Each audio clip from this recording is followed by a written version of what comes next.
Hello, ladies and gentlemen, and welcome to episode number 116 of the Terminus podcast for the week of February 9th, 2019.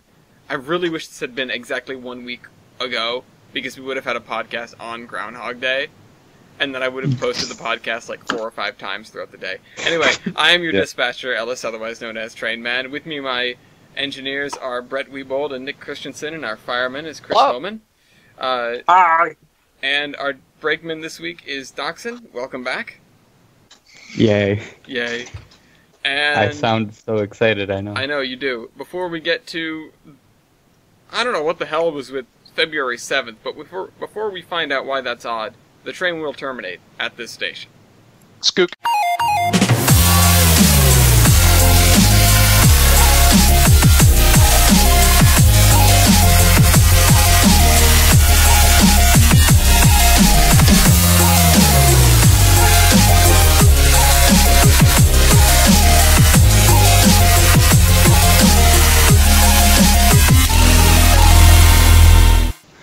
Okay, this week we were in beautiful sunny Los Santos. I think we're going to buy some Coke and head for the border. Sound good? Literally, as soon as you said that, it went, broadcaster is offline, so hold on, I'm going to try and find somebody else. Well, so, we had too whatever, much Coke. You know, can we get a riffin'? Whatever, there was an attempt. For whatever reason, they changed around the Steam broadcasting, and it looks like they still have some kinks to work out, so... Alexa, this is so sad. Play Despacito. No, let's not. How about we don't do that? Burrito. What? I'm gonna try. Let's see, Monster Hunter World. I've heard a lot. And also sub the PewDiePie while you're on it. Yeah. Anyway, speaking of disasters, Jesus. Yikes.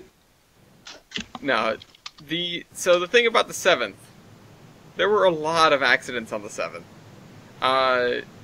That would mean 1, 2, 3, 4, 5 different incidents between 3 different railroads. But it all started back on January 28th. That is our oldest accident on the list today. It's from Union Pacific. They had a crash into a tow truck. Oh man, I forgot about this one because I wanted to start this with like a cool segue. Like when you crash, who do you call? You call the tow truck. Well, what if you crash into the tow truck like Union Pacific did? The tow truck driver was attempting to hook up a disabled vehicle, and in doing so, his tow truck was parked on the railroad tracks. Idiot. Nice. Nailed that one. There were no injuries because it wasn't in the thing, but the avenue was closed and the arms of the crossing were both destroyed because of the accident. Sounds like you're keeping your job after that one. Yeah. Well, there goes his... I hope he's got a backup profession, because there goes his tow truck. I hope he's got insurance. Really good insurance. Yeah. Anyway. Like a good neighbor. Yeah. We're not sponsored. Please. 6 days later or so. This was February 4th, actually. I thought it was February 5th. It was February 4th. This is probably the biggest railroad accident of the past couple weeks. In near the Alberta-British Columbia border, there was a Canadian Pacific train that I believe fell off of a bridge. 3 locomotives and 112 cars on the train, which then left the tracks near a bridge over the Kicking Horse River and plunged 60 meters down into the river. So that's like 180 Freedom units. And many pylons. Yeah, there were... The train was allegedly traveling about twice the mandated speed limit. It was on a very curvy section between 2 tunnels. The maximum is 32 kilometers per hour. They headed into the tunnel at a reported speed of about 75 kilometers per hour, which is like 50 miles an hour or something like that. 45 maybe. Yeah. Which a 35-kilometer-per-hour speed limit is what, like 20? Yeah. Slightly less than? Yeah, there are two spiral tunnels, and you can see a cool map of this area. But, yeah, it's one of the steepest grades on the Canadian Pacific, coming down from the top of the hill. And the protocol dictates that the emergency brake should be applied if a train reaches more than 5 kilometers over the speed limit. And again, they exited the tunnel at about twice the mandated speed. They came off the track, fell off the bridge, and the 3 employees on the train were killed in the crash. Jeez. Yeah, so I'm sure it's going to be there's going to be a huge investigation with regard to this. We don't know what happened yet. We just know that there was a huge overspeed. So I did see some other stuff on that it wasn't just overspeed. The crew will not be fined on this. Somebody had put out an infographic, and I'm kicking myself for not copying it. It's in a place called the Spiral Tunnels, which is a set of loops within a very, very narrow valley. Yes. They re-crew just to the top section of the loop. The new crew got on, and it ran away from them. And it just started rolling. And something happened with the brakes. They haven't quite figured that out yet. But it's not the crew's fault, which is very strange. Usually they'll still find the crew anyway. Well, but it was a mechanical failure. That's why they're not finding them. Yeah. I suppose that too. It's still one of those things. It is the railroad, though. If they weren't dead, and even in a lot of cases where they are dead, there will be hell to pay. Someone is to blame. Yeah. So. Well, again, that's a shame, though. They're conducting an investigation, and we'll see what comes of it. Again, the frigid cold might have played a not insignificant factor. Yeah. Anyway, following that, we had, again, 1, 2, 3, 4, 5 derailments, 2 on BNSF, 2 on Norfolk Southern, and 1 on Union Pacific, literally on the same day. Although there was 1 on BNSF the day before that. This also had crew that was injured and a not insignificant diesel fuel spill. Crunch. Yeah, this was a rear-end collision between 2 trains. 3 engines derailed, two of which came off the tracks and fell down an embankment. Yeah. And spilled a bunch of coal and spilled about 6,000 gallons of diesel fuel into the North Platte River. Ooh. Yeah, and this is a fairly remote area, as you might expect.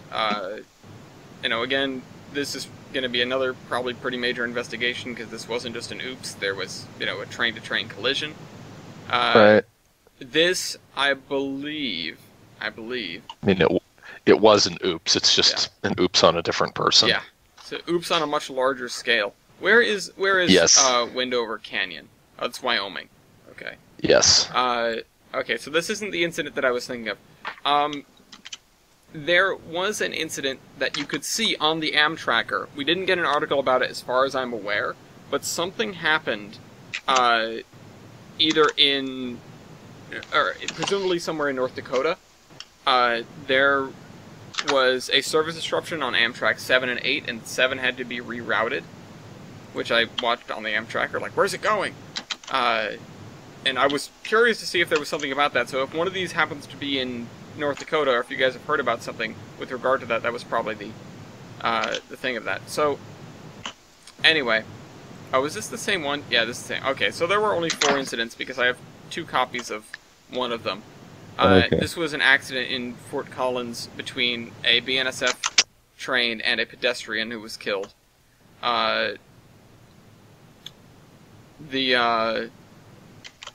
Again, pretty unsure of what happened, but you could probably hazard a guess. The track there has a number of railroad crossings and runs down the boulevard.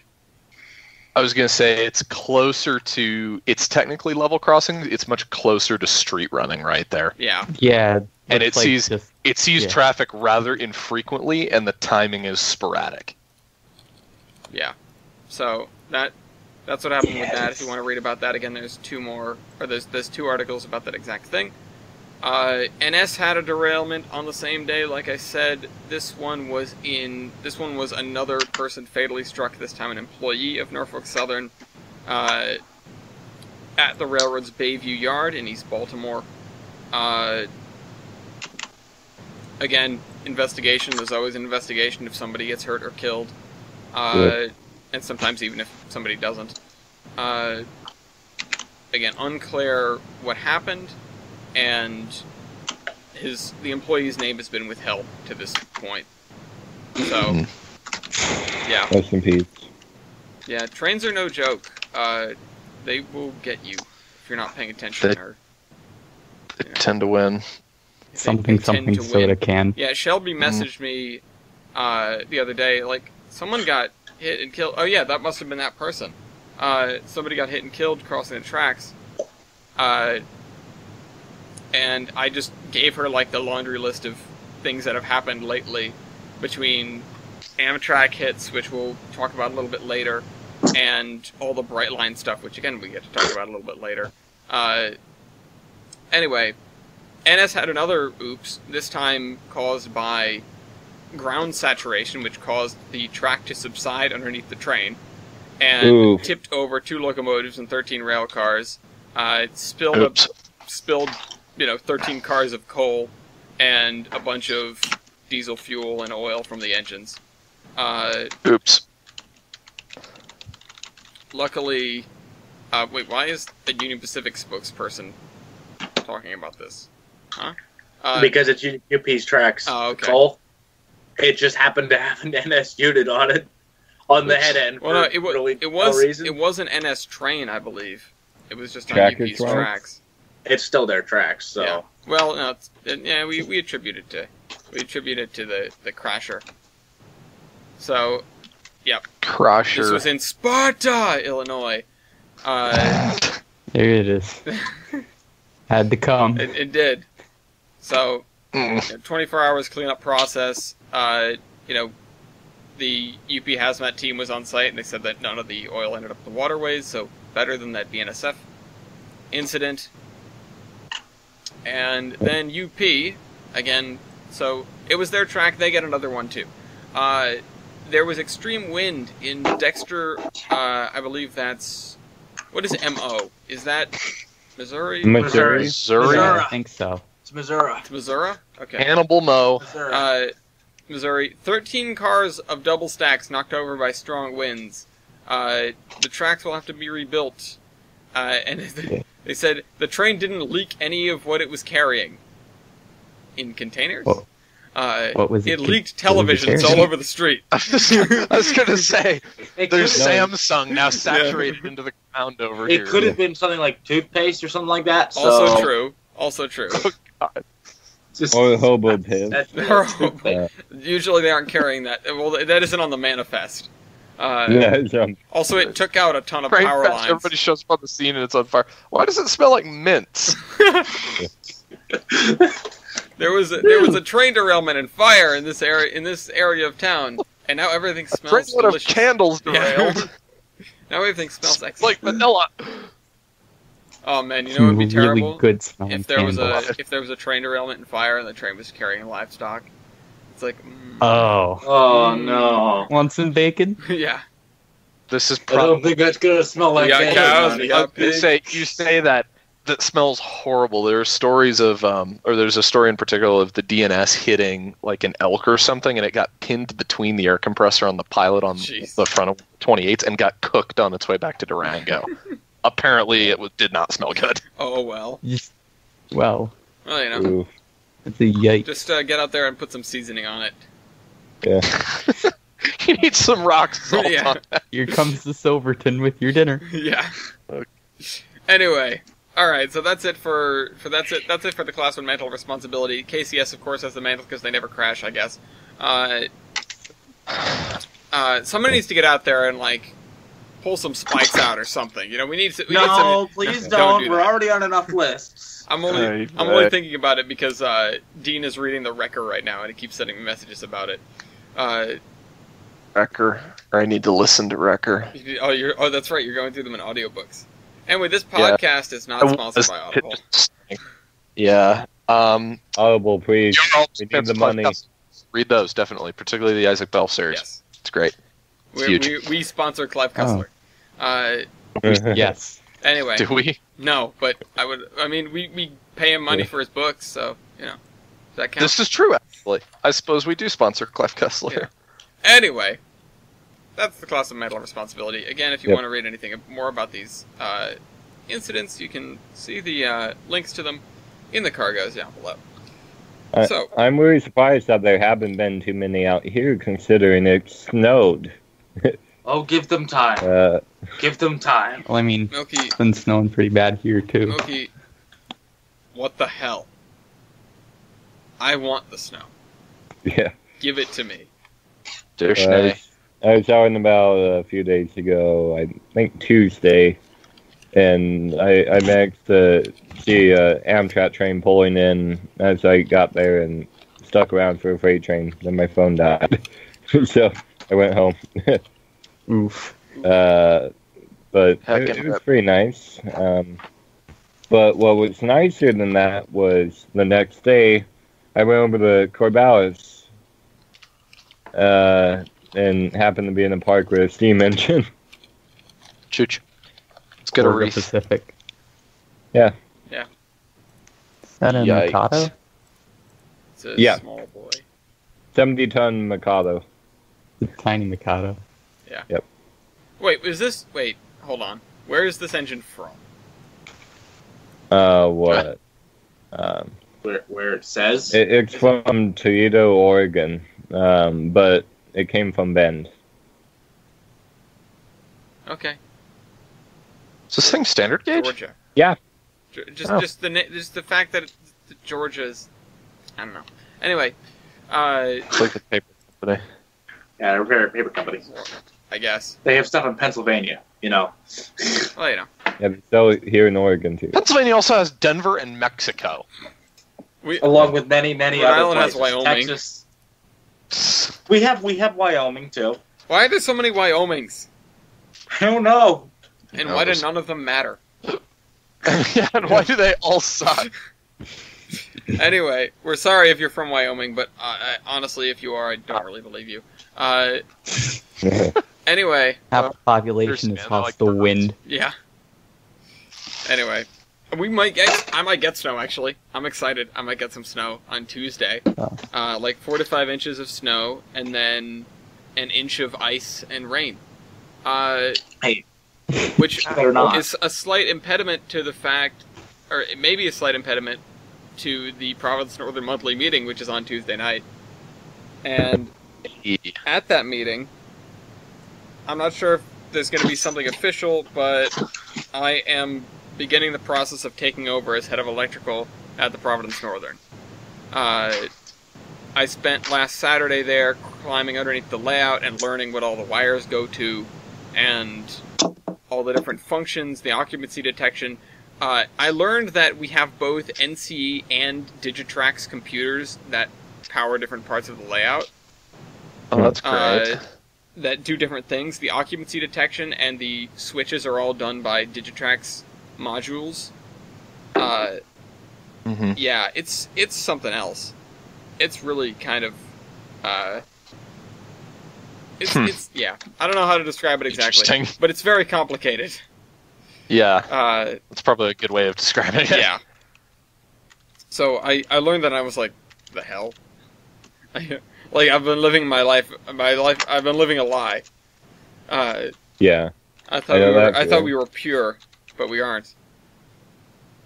Anyway, I don't know. Soiled. If someone was here that supported Digitrax, maybe that would have been funny. Yeah. I don't know what I support. I support trains. I don't know. I support trains. How dare you? You know what else is about as frustrating as electrical?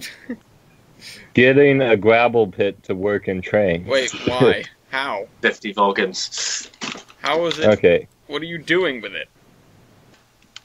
Okay, basically what I did is I made a thanks. I had to modify a coal loader asset to load gravel, and it doesn't work most of the time. Okay. That sounds about right. I mean, I'm most saying, of the time is the curiosity there. Yeah. I got a screenshot of the one time that it did work in my hours of testing it. What does it normally not, or what does it normally do or not do? It plays the animation, like the smoke in the background, but it doesn't actually load the hoppers.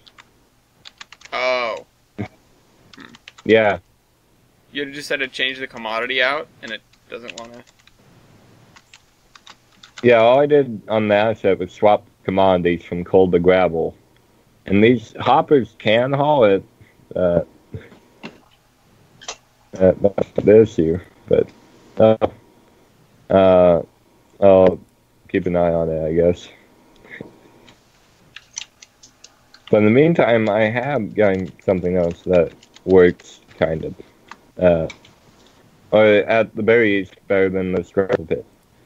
I 3D modeled this cute little Hawaiian 242, and it works, kind of.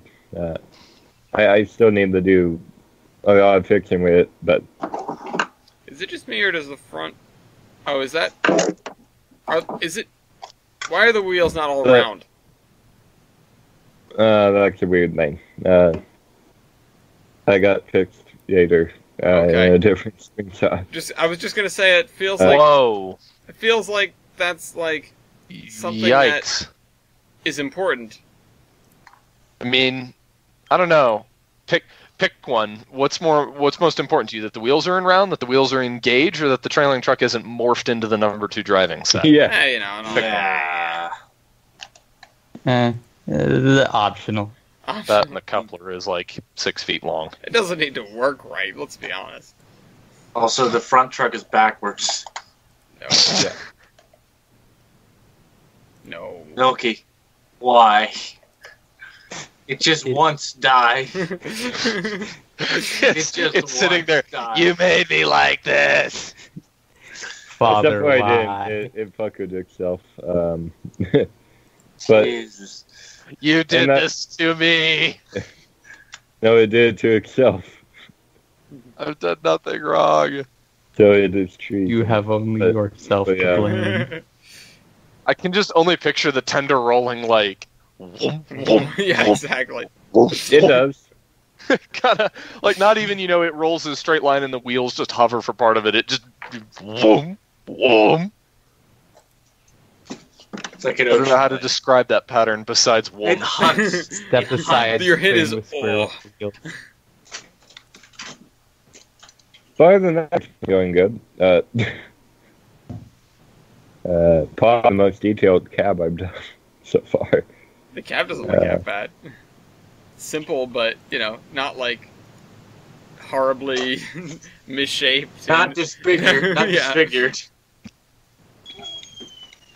It is simple, and that's just the style that I do my cabs in. I try and shoot for MSTS quality cabs. Better than Laros cabs. Ooh. Yeah. Ooh. Too soon. I don't. Well, I mean, look, you can't make them. Yeah. I asked That's about the that, and he joke. said, "No, I don't do them. I just can't figure that out." So, Ooh. I don't really know where I was going with that, but Hey man. I believe that's all I have. I guess I'll go next. No. I really haven't done really anything. School sucks. Great. The 113, it exists. It exists. Good job. I Nice. left my model railroad club because of incompetence among everyone else. So, good luck to the Schuylkill Historical Model Railroad Club. I really don't think you're going to last very long, but good luck. Wow, that's pretty yikes, man. That's about it. Right. That's really about it. Speaking of model railroad clubs that aren't going to last very long, this Oof. upcoming Saturday may be the last ever operating session on the NEB&W.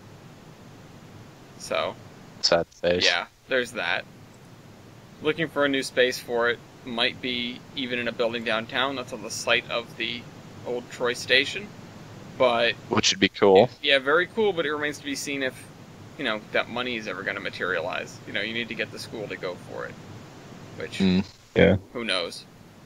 It's not like they have not. just copious amounts of money flooding in from a large base of people on a regular basis. No, it is, but then it floods straight to the president. So, that's why I don't like our president, and that's why I don't. Not our country's president, the school's president. Not that president. Different president. No, not getting political here. Unhateable president. How dare you? We're going to build a wall around the RS-3 and around Rhode Island and sink the whole damn thing. Give it It wouldn't be that hard. It's pretty short. Give it time. No, but it's really it's a shame. Hopefully we get a new college president at some point, and also the NEBW gets a new home. I'm going back and forth between driving the total 6 hours to go to that operating session, or go to the PN operating session, which is on the same day. It's not really a question of I want to go to the PN operating session. It's a question of I don't really feel like driving 6 hours. I mean, why would you not feel like driving 6 hours? What the hell, man? What the hell? Yeah. You can at least say that you dislike the president of the university because you're an alum. I don't have that luxury. Yeah. Yet. Yeah. Someday. Soon TM. I mean, you're a student. You can not dislike them then. Yeah, but if I become too vocal about it, then bad things happen. Also true. They can't do it. They can't touch you anymore. That's also true. Yeah. They called me. They have the students that just call the alumni and be like, would you give a donation? And they called me up and asked me, and my first question was, is Shirley still president? And they're like, yes. And I was like, all right, call me up when she's not. Wow. It's just... Yikes. It's not great. It's really not great. What the? Why? What? Ah! My computer's shutting down! What the fuck? Goodbye, Chris. Bye, Chris. Bye, buddy. At least you gave your bit already. Ah! Okay, anyway. Who else? Anyone else done railroad stuff? I haven't. I saw a crane. A crane? Saw a crane. We were driving back from snowmobiling this morning. Not cranes. Sorry. Well, it's a crane on a train. Does that count? Yes. Driving back from snowmobiling this morning, we went through Granby, which I didn't put it together as where the Moffett Road Railroad Museum, I think is what it's called, is. That's a thing. They have a small little collection. I think it's not much of a museum as it is just an interpretive display, or it's more of an interpretive display than a museum, but they've got a 1906 wooden coach, a wooden caboose that I think is off of the Union Pacific, and a steam crane and boom tender from the Denver and Salt Lake Road that was rescued out of Burnham Shops this last summer. Yes. Right. Well, that's good that it got rescued. Yeah, those displays are less a museum, more of, please don't scrap these. Yeah, I mean, they're trying to do a little bit more with it. I think they have a little museum building. They have a depot that they're trying to restore that they moved there somehow. But I think at the same time, inside of the museum building is like a giant O-scale layout. Oh, cool. It probably is a collective of local guys that really like trains that are like, hey, don't scrap this. Okay. So yeah, that was cool. That was cool to see again. I'm glad to see her in a happier location than where I last saw her. That's nice.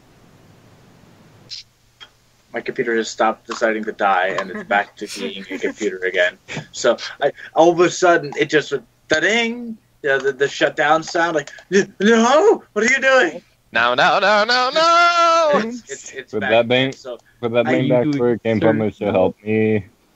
I don't know what happened, but okay, we're back. I don't want to live on this planet anymore. Yeah. I really don't. Well, make friends with Elon Musk. Yep. No. I want to go to Mars. Go to Mars. Yeah. Elongated Muskrat. Yeah, exactly. That's his royal name. If you really want to get in with him, you have to call him that and nothing else. Sir Elongated That's right. Muskrat Ellis. Show some Your respect. Highness. Your Elongated Highness. Muskrat. Sir Elongated Muskrat the Third of Mars. Of Mars. Esquire. Gotta put Yeah. that in there. Musquire. Musquire. Yes. God. Musk Okay. with 8 C's. And K's. I think it's time. You think it's time? We don't even have a what are we gonna do? So Wait, well, I haven't done my thing. I do think Oh it's yeah, time. well then do your thing. Speak up. Oh, I downloaded Blender and did like 2 hours worth of screwing around in that. And Nice. touched. I'll finish that Quarry Hunslet one day soon. Oh no, you were doing one. Okay. It was simple no. and small. Didn't you make a Okay. like a truck or something? Like was that you or was that somebody else? No, that was not me. Okay, damn. Literally, the only thing I've done is modeled a very bad donut and made a half-hearted attempt at a Quarry Hunslet. Also, Ooh. Blender. Buy a I just truck. don't like the interface. By a truck Neither I do made a I. bogey. Also, it was somebody else, and also it wasn't something they made. I just saw a picture of a bogey and heard about modeling, and I thought somebody had made one. Anyway, never mind. My mistake. I was making a bogey and then everything crashed. Rest in I have peace. pieces of the bogey left. F. F. also, I'm going to the Grand Canyon, so that's cool. I'll see some Grand Canyon choo-choos. Are you taking the train Hey. out there or just Hey. driving in? We're gonna fly into Las Vegas, rent a car, and then drive out. Oh, you're gonna be on the other side though. Vegas, baby. Yeah, We're we're gonna. heading to the other side of the tracks. No, we're gonna drive out to the south side from Vegas. Oh boy. All right, have fun with that. That's a little bit of a Yeah. drive. And then on the way back, we're gonna stop by the Hoover Dam and also maybe the Nevada State Railroad Museum because that's literally 2 minutes out of the way. The Hoover Dam, son.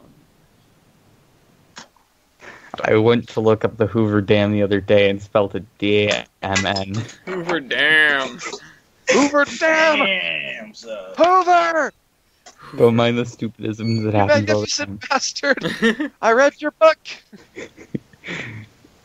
Oof. Well, That's- Shaka. do Well, we know what we're gonna do? If we don't know, I mean, we are going to do not my question, but thanks. We are doing. Okay, so what I'm gonna do if we don't decide on what one we're gonna do, I'm gonna go to a random number generator and I'm gonna get a number 1 through 10, and that's the one we're gonna do. Okay.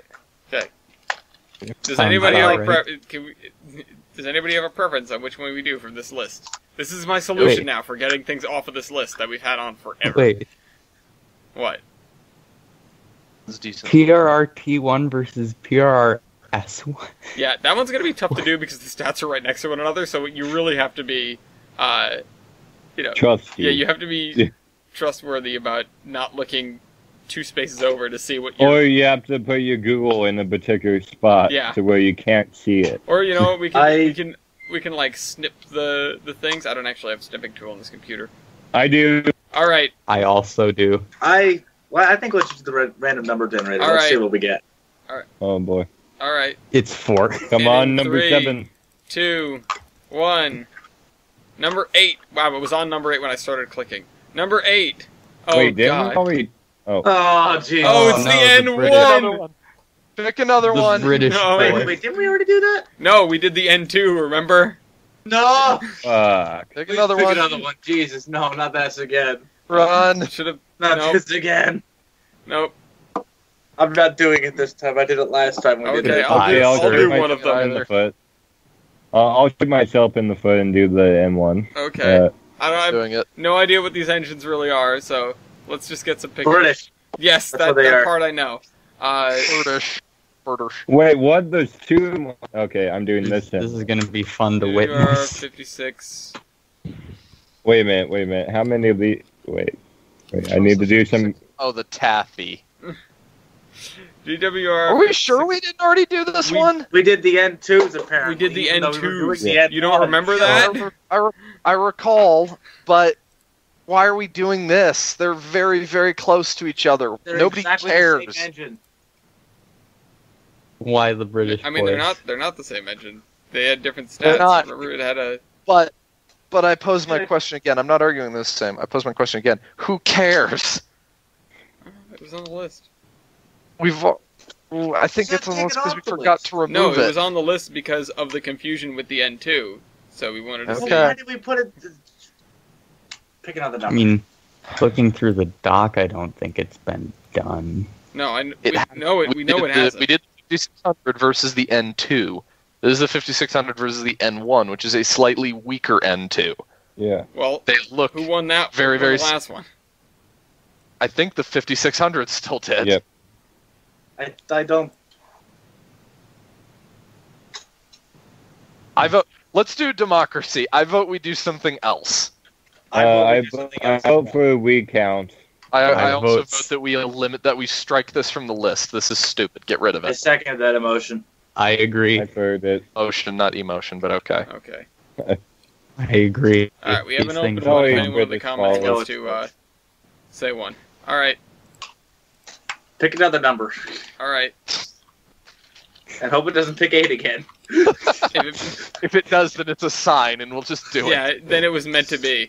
All right. Well, I mean, when I started this, before I started clicking, when I opened the random number generator, it was on 8 to begin with. Oh no. And so, Fix 8 again, then we'll know A, it's broken, and B, we're screwed. all right. 3, That'll be fun. 2, 1, 8. No, just kidding. It's 5. It's 5. Oh, thank God. Shit. 765 Okay, I versus can- 1522. That's a fun one, actually. Yeah. Okay. I want to do Oh 765. no. What? 1522 out of 8. What? I need to update that. Oh crap! They both are. All right.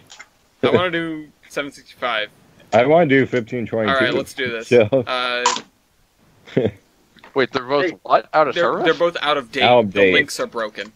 Oh, Oh, I yikes. was just say I didn't think 765 was out of service. No. I've got- No, but they're getting close. Yeah. Well, They're getting close. It's still out, isn't it? hopefully they have a freaking. 1522 never came back. Also, wait. I already know which one I'm voting for. Oh no! Copy. Alright, this one's already gone. Crap! Wait a minute. Where is it? Where is this? okay, guys. Okay, hold on. Okay. New York, Chicago, and St. Louis. That's the Nickel Plate Road. That's right. Yep. Okay, I was Yes. like, where's the Nickel Plate Road? I don't see it. But it's not in here. Oh, well, Also, wait. Oh, crap. That's an 062? Did we do that versus one of the Uinta things? Or like 2 of them? Could we? At some point? Um, That other thing? What did we just fight the Uinta things with? I don't remember. what was the number of what was the Frisco thing again? 1522. 522. 1522. Oh, you know, let's make these white text so that we can actually read them in here, or at least make this Okay. text blue. Why is the link not the whole? Well, if this was we the case did where you this guys a are taking long links, time ago. I will be right back. I'm gonna go grab a drink. Okay, let me go get a picture of 765, pretending that people don't I'll know what it go looks grab one from Frisco 1522, assuming that nobody knows that engine at Yep. all. like. Neither of these engines are famous. Yeah. Yeah. Nobody knows what they are. I want to know what. One definitely doesn't have a popular cruising career, and one definitely didn't have one. Yep. One Uh, definitely One wasn't. definite. I think a winner in Zombie Train Locomotive Versus at one point. Maybe? Was it? I think so. Oh. Oh. I think the Burke was. Yeah, I think that was the first what's Z2 it? Loco Versus that happened. Maybe? Maybe. I don't know. Oh, did Jader have it? You're No, I think I somewhere. had it. I don't know. Yes. Nickel Plate 765 did win a look. Thank you. Yes. Thank you. Episode That's right. 41 That's right. We have the DXCO document. Thank Zombie you. Train. Nickel Plate 765, CN 3254, Southern 4501, and NNW 1218. 765 won. Okay. You know, actually. Also, yeah. 1522 in my mind will always be its kind of crummy trains model. Ooh. Ooh. Apparently the Grammys are going on. The Grammys? Apparently. Hooray. Okay, so here's my Yeah, picture let's with watch Hollywood definitely, beat itself off. Pretty much. Wait, sorry, that's not Hollywood. That's the music industry. That's the Oscars when Hollywood beats That itself off. dildo. What's that dildo behind 1522? What Yes, is there's a that? dildo behind 1522. Yeah, I don't know what Steve mentioned is behind 1522 in this picture. It must be pushing it. Whatever Yes, it is, diesel it's garbage. Yeah, it's a diesel. assist. Diesel assists.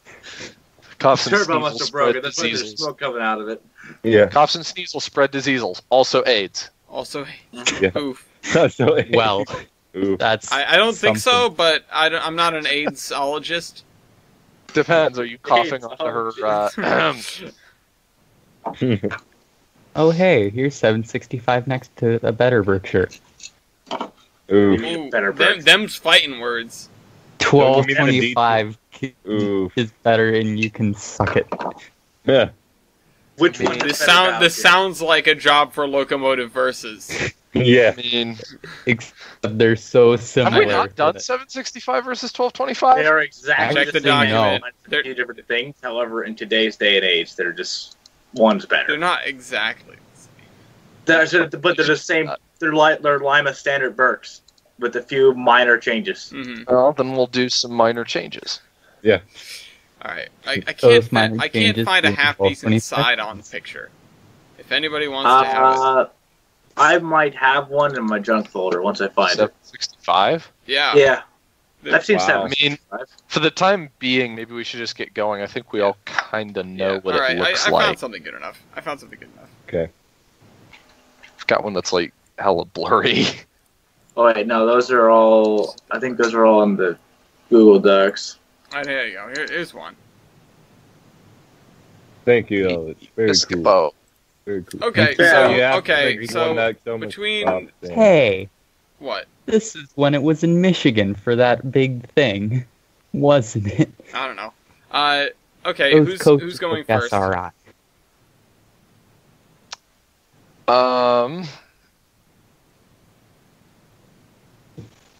Did I just drop? No, Hello? no, you're the only one that said anything. Nobody sees. Oh, I said, Yeah. and then all of the reverb and the static shut off, and everybody was quiet. Like, I think I might have just said and dropped out of The the call. podcast ended. I was gonna say let's have the smaller one go first, but they're just backwards of one another. Yeah. Yeah, that's true. I'll start it off. What Valkyrie do you have? Okay, Baker. Womp. I have wall search. Ha ha ha ha. Okay, so I go first or he goes first then, based on that. Chris. You go first. Okay. All right. Yeah. Better. Okay, alright, let's do this. How about... I need to look at these two. I'm not very familiar with 1522, just at a glance. How about... Ooh, that's pretty good. I'll try that one. What's your factor of adhesion? Oh, wow, going there. Yeah. 4.57. Ooh. Try 3.92. And much Ooh. better. Yeah. 4.5? Really? Ouch. Yep. Yikes. It does have large wheels though. Yeah. And it's not a very heavy boilered engine. Mm-hmm. What is your tractive effort? My tractor effort is 54,085. Okay. Now I feel pretty confident about this. 64,135. Somebody suggested this back in the day. Yeah. A while ago. Well, let me just take a glance at that real quick. Why do you have a Oxy? Whatever. What's your coal capacity? Fuel capacity. My fuel capacity is It's coal, isn't it? Yeah. nada. No, that's right. No, that would. Isn't it oil? No, he's saying he doesn't have any Filters fuel oil? capacity. I do. I do. Thought it It's was just oil. 10,000 coal. It's just I have 17 gallons of fuel. Only No. Also, I think you're 17 missing a couple gallons is zeros. Are you sure you That's don't have very 17 incorrect. tons of coal? And I was Okay, right. It is an oil burner. Oh, really? Okay. Wasn't Yes. it built as a coal burner? Oh, that's you converted. Okay, never mind. Tons, I guess. Okay. Because it's weird because the class before me was oil fired, but I know I in modern wasn't built. days she's oil Yeah. fired. Okay. I didn't actually know 5022 was oil fired. Anyway, alright, 22 tons. so you still win. Yeah. Uh, I have 22 gallons. So, Told you, alright, what else? Alright, not gonna do any of those. ooh. Well, let's do water capacity, I guess, now that we're here. 11,700. 22,000 gallons. Oh man, my arrangement of documents up on my bar is off, and I keep clicking over to the Locomotive versus spreadsheet. This may be a drubbing. Yeah. Although 1522 does have some style points. Matt Yeah. was walking around carrying Oliver. Put him down. What? He gets out of the car, right? He's already depressed enough. Yeah. Put the thing on him first. Oh my god. Well, at least you got him. He laid down on his back in the neighbor's yard in the house and picked him up. Like Okay. down on the road. Anyway, Poor Oliver. Oliver's weird. Alright, where was I? Alright, with this murder. Not gonna do that. How about... let me glance at those real quick. Nope, not gonna chance that one. How about... Screw it. Robert Levenstein's power computation. 14,060. 22,124. Oh, Yep.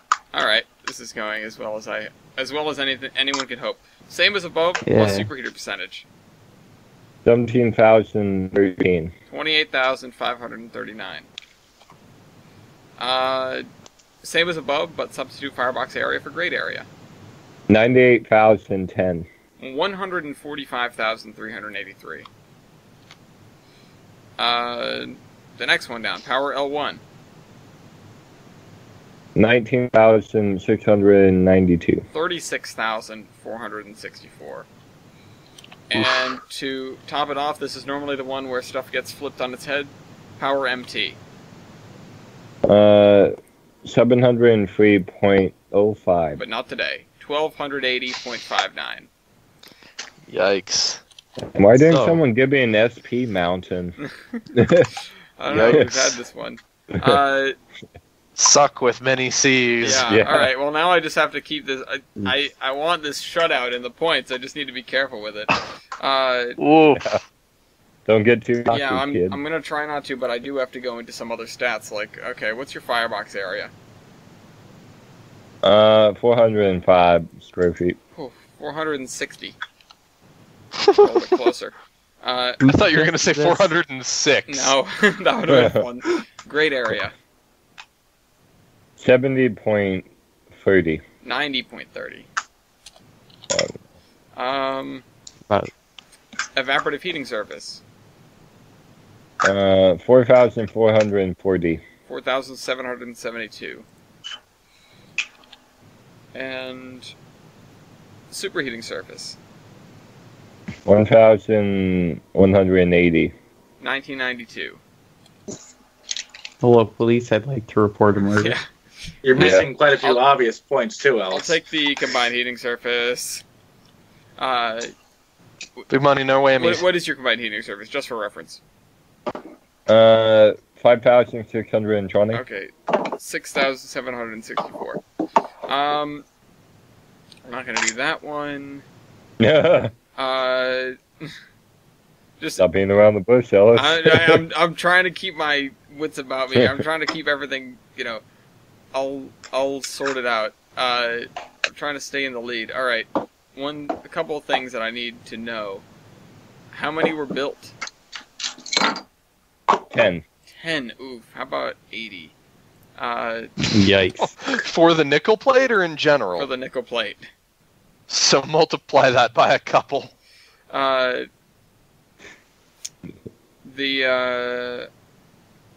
Yeah, number in class, just for fun, because, yoink. 10. Alright, I'll take 80. What is your... Okay, I gotta do it, guys. What's your local base ID? Oh. Oh no. Oh no. I'm having instant regret. What? 15,333. But you want to know what my other class is? What? 223. Doesn't matter, I'm 52. Yeah, ooh. Yikes. What's So the wait. first one? Have we ever... We actually Isn't have... it a- It's a Mikado. It is Okay. a railroad that starts with the letter A. I can't remember what it is. Okay. Have we had one on Versus that breaks 10? I don't think so. We haven't done loco base ID as a stat for very long. Okay. True. Yeah. So I don't think so. We may have. We may but- have, but Wait. You're Yeah. missing a few other points there, Ellis. It's very... We can ask questions, right? yeah, you can ask us things. All right then. It just won't Go ahead. it just won't change who's the head. Yeah. It just won't change who's the Ah. head. Just wanted to make sure.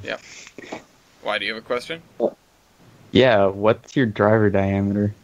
This one I was I'm This one I legit was curious. slightly apprehensive about. My diameter is 69. Nice. Hey. Hey, Ellis, you know what's also nice? I'm also 69. Yeah, it's kind of what I expect. That's why I wasn't about to ask that question. All right. I have a series of questions as well. Okay. Oh, What is your series of questions? Who is your builder? Who built you? Mine says Baldwin. several. Oh. 765 was Lima. Okay. Yeah, that's a alignment design. 765 was Lima. Okay, but this isn't just 765. But we're pitting 765 against 1522 I guess, but specifically, we're really, even when we do that, it's always the class's stats. Why? What, Milky? Yeah. What about you? Baldwin. All right, Milky gets a point. Wah, wah. what else? Now that it's not a shutout, now your goal has to be to beat him into the ground as hard as you can. Yeah. Well, he has a point, which makes me very Yes. angry. And I just they're only. Chris, do you have another question? Yes, I need to think of it. Continue your thought. I don't. I'm just. All right. What's your boiler pressure? My boiler pressure is even 200. All right, 245. What is your cylinder size? Your Cylinders. diameter times stroke. Cylinders are Bye. 25 by 34. 28 by 28. 28 by 28. Right. Well, I'm not gonna call that one way or the other. Let me just run the volume real quick. Oh boy. See, this is why I hate. 25 by 34, 28 by... whoops. 28 by 28. Well, 765 has higher volume how and it more falls. travel, so you can run at higher speeds. This wouldn't less travel help you run at higher speeds because things have to move less far? Jesus Christ. Yes, I'm sorry. So yeah, I have You have more reciprocating mass and a further distance to go. I have a lot more distance. I'm just gonna. I'd rather just call it a wash instead of getting into the. Yeah. Yeah, into the we map. can call that a wash. Well, you know what? You know what? I'm deeming the rest of these statistics dangerous, but You have to ask... Oh, wait, no, you don't. no, I don't. My curiosity does have the better of me, though. I feel like I am far enough ahead that I'm not going to squander my lead here. This isn't a cutthroat competition right now. I want to know the answer to these burning questions, and I also want to give Milky a shot. So, one thing that I want to know, first of all, is what is your minimum weight of rail? My minimum weight of rail is 103. Alright, my minimum weight of rail is 105. That's closer than I thought, but you did win, which is kind of what I expected. Alright, now you can go. You can ask any questions you want. Okay, oh boy. This is great. What is your weight on drivers? My weight on drivers is 251,100 pounds. 247,000 pounds. These engines are actually way closer in weight than I expected them to be. If that's any indication. Okay, what's your engine weight? My engine weight is 428,500 pounds. 355,000 pounds. Okay, never mind. Just very similar weight on drivers, I guess. Tender loaded weight. A lot more than yours. Tender loaded weight, 356,000 pounds. Basically, your engine. Yeah, mine is 240,500. Give me the total. 356,000 pounds? For loaded tender, So yeah. we haven't been adding our points on. What? The points. Yeah, we have. No, we're still at 19 and 1. I've been doing it. I guess it hasn't updated. Maybe I got disconnected slightly. Oh. Okay. It's a 19 and 5, just for record. Nobody touch it. Okay. Just like, okay. Sorry, Okay. Milky, what did you ask? Oh, total 784,500 pounds. 595,500. Okay. Good. I wanted to get those over with. Okay.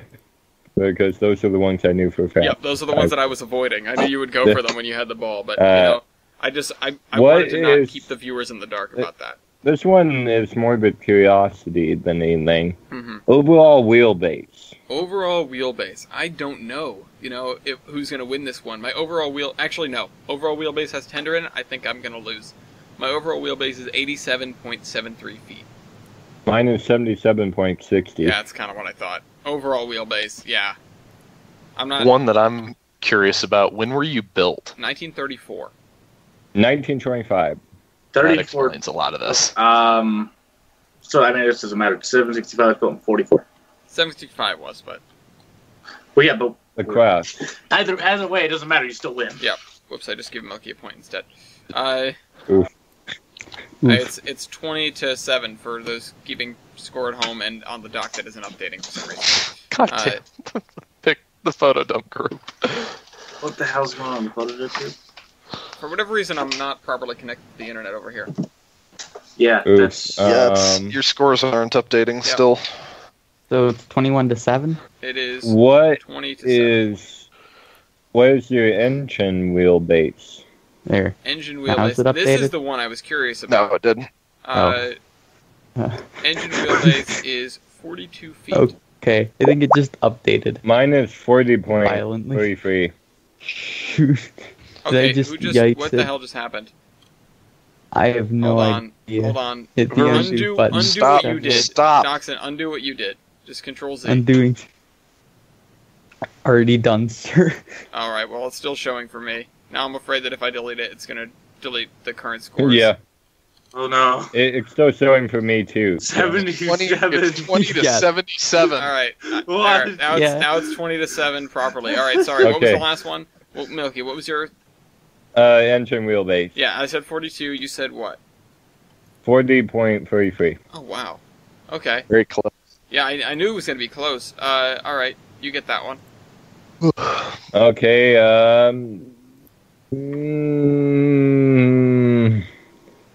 Triber wheelbase? Why not? We have extremely, we should have very similar driver sets. Mine is 18.25. Mine is 18. Ah, you bastard. Way to be those guys, Frisco. I was on the skin of my teeth for that one. Wait, did we already do that? What would you ask? Ratio of driving wheelbase to overall wheelbase? No, we did not do that. Mine's 0.43. Okay. Mine is 0.45. Yes. Wait, no. Heck. Oh boy. Ooh, what effects can I win? You don't have too many stats to choose from. This is why I wanted to stretch my lead out and then hand it over to you just to see what the other stats were. Because I didn't know. I believe I have done... I think we've done pretty much all the stats. Oh, the only one we haven't done is evaporating feeding surface divided by cylinder volume, or that's one of the few that we haven't done. Oh yeah, we haven't done that one. I think it's the only one that we haven't done. So why not? All right, mine is 247.04. Mine is 222.50. Okay, I had a feeling. I wasn't certain it was going to win that. I had a feeling. But it was the last point, so why not? All right, that means there are a total of 31 things on this entire list. Okay, Ellis, I think. how many of you... All right, well, I have the ball. Let's move to style points. Okay. How many of you survived? How many of me do survive? Like 3 or 2. 4 at least. Oh yeah, that's right. You have ones that don't run. Yep. 57, I know there's definitely 2. 52, 65, 63. 59, 63. X greater than 5. That's 6. Why did you ask this, Milky? Because I have 1, 5, and I thought you had... Or, What? 2, You have 5? 5. 4, 5. Where are they? actually, never mind, 4. 1522, obviously. Some mill nowhere 27. museum in Oklahoma. Mobile, Ohio apparently has... No. What are the numbers? No, Fucking I want to know where they are. That's what I asked.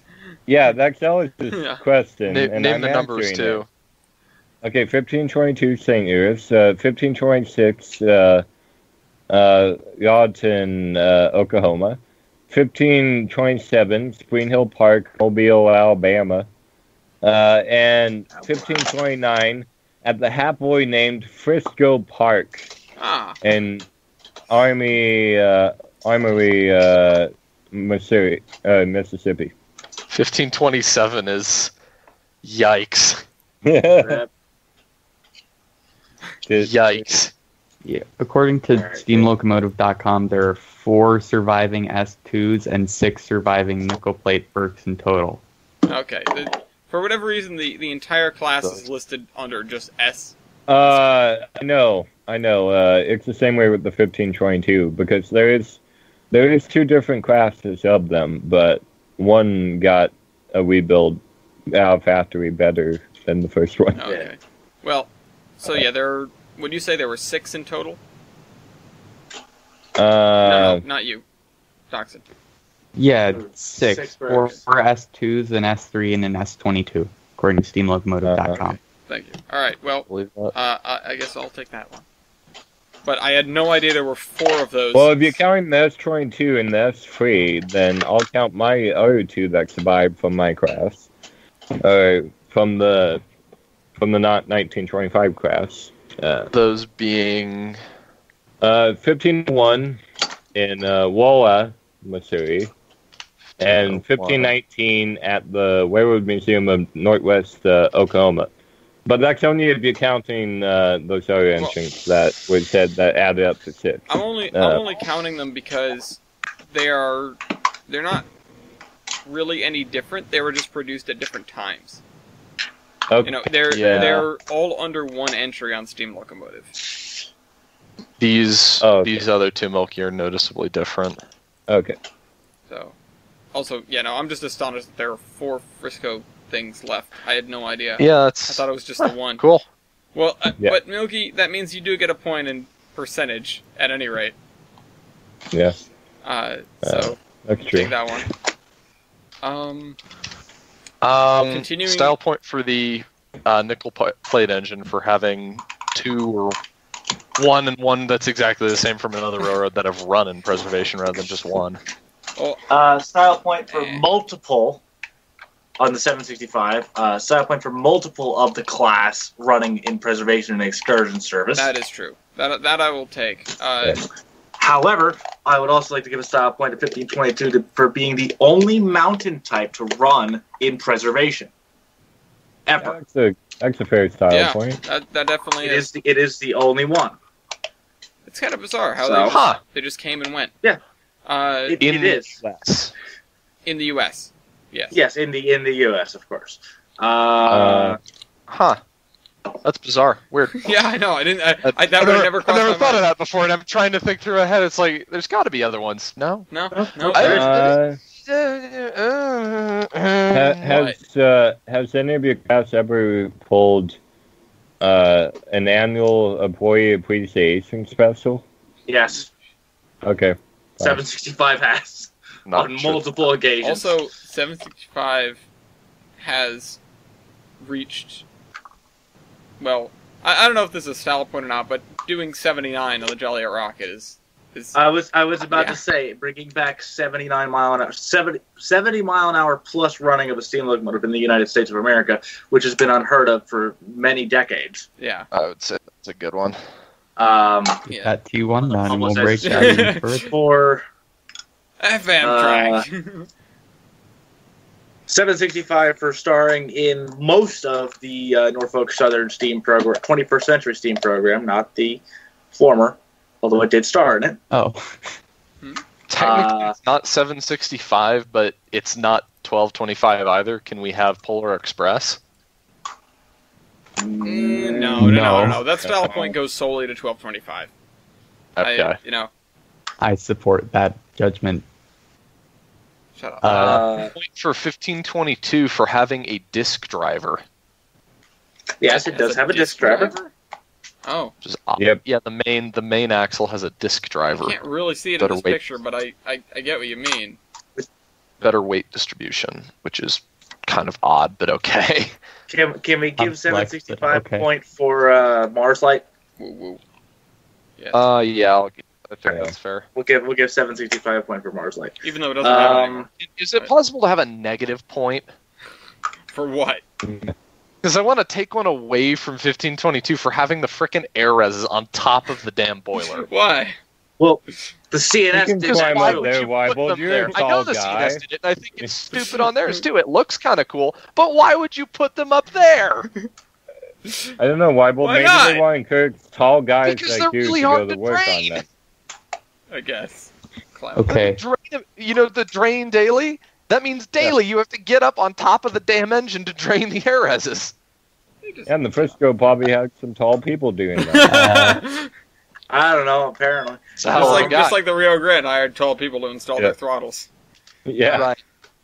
Maybe style point for 765, but a nickel plate Burke was the last steam locomotive built by Lima. I think we can give a point for that. I'll give you that. Okay. I think that's fair. If you guys say so, I'll take the point for that. I also wanted to take a point because I have sand for every single wheel. Or every single driver. You get that. You get that. Also get the point for air compressive power. You have 2 cross compounds rather than just 1.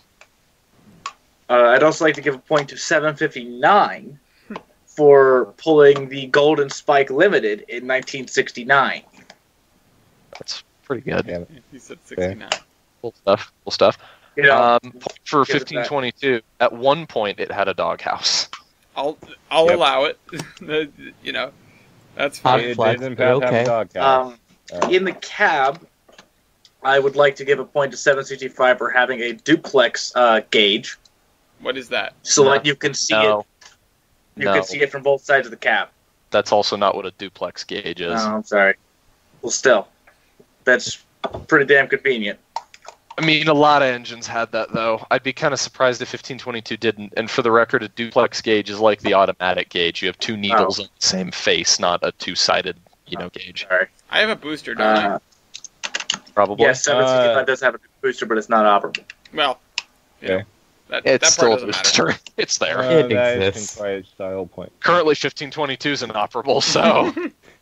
Fair correct. point.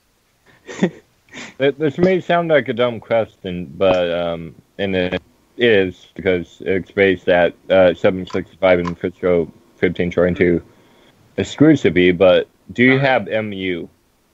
We have an M. Yes, 765 does have MU Okay, capabilities. I do too. Okay. Yeah. That's a really cool thing to have.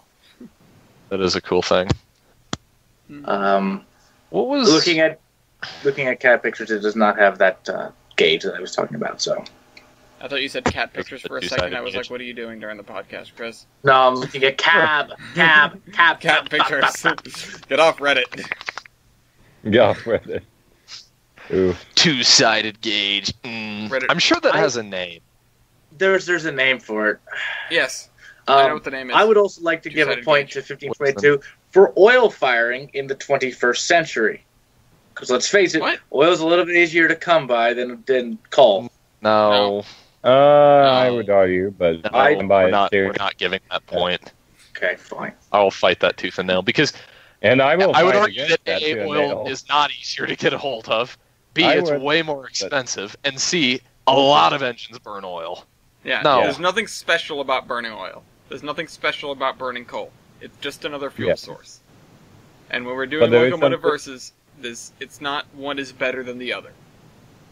But can we agree wood firing is special? Yes. Honestly, if we have a wood-fired engine on versus a coal-fired engine, I'm probably going to give the wood-fired engine a style point, because that is style. I'd like to give point to 765 for a head-end throttle arrangement. 1522 does not have a head-end throttle. You get that. Okay. I'll take it. Thank you. Both got power reverse. They've both, oddly enough, or actually... Hey, they both have power reverse. Yeah, they both have power reverse. I think pictures. They both have plane bearings. In this, I know this 765 has rollers. On the tender? Yes, 765 has rollers in the tender. Okay. Is that a new thing though? I believe it was added on in preservation. Okay, then no, don't yeah, no. And the rest of the engine. Based on the two pictures that were sent, just specifically the two pictures that were sent, I have American flags and he has French flags, so I think I win. I'll give you that. Screw the French. No, I'm kidding. Mine are more duet because I'm an extra train. Thanks, man. You know what? I will give a point to 765 for roller bearings on the front, the pony truck and the trailing truck. No, you won't. Yes. Well, why not? No, you won't. Because are they converted on the trailing truck? No, they are not. Those were built. They were built with journal box lids? They were built with journal box lids. Why? I don't know. As I remember, they were. Those are not the first roller bearings on steam engines that we've seen with journal box lids. Just saying. Okay. No, the front truck and the trailing truck were roller bearings. Okay. Odd. I'm doing a lot of reading into plane and roller bearings, and I don't know. For the purposes of locomotive versus, yes, roller bearings are better. I will say a lot of the stuff we know about the distinction between roller and plane bearings is Timken, largely propaganda stuff. Okay. Looking at the actual percentages and engineering behind it, they actually above. This is the thing from Baldwin. I think above 35 miles an hour was the number they give. There is no noticeable difference in rolling resistance. Cool. Oh, that's nice. But the other thing is it does, roller bearings have less of a tendency to sort of, that's valid. And to start, rollers are easier to start rolling. Heck, this is something we've seen even at the museum. There are cars that you can push that have roller bearings on them. That said, they're not like the end-all be-all. They still fail, and again, at track speed, they make absolutely no difference. Wait a minute. Did we give them the point for roller bearings? Why, do you have roller bearings on all your things? Yep. Did you come with them? Yeah, I do. Except for the driving axles. No. Wait, what? Except for the driving axles. If your front and rear truck were built with rollers, then the point just gets moved. I'm looking at a chart. Whatever. I'm just gonna remove it. I'm ahead enough. And I have don't a care. booster. I'm really hesitant to give out any of these roller bearing points. Because the fact of the matter is, Milky, you have journal box lids on every single axle except the pilot trucks, which just has hubs, and you were built in 1920, 5?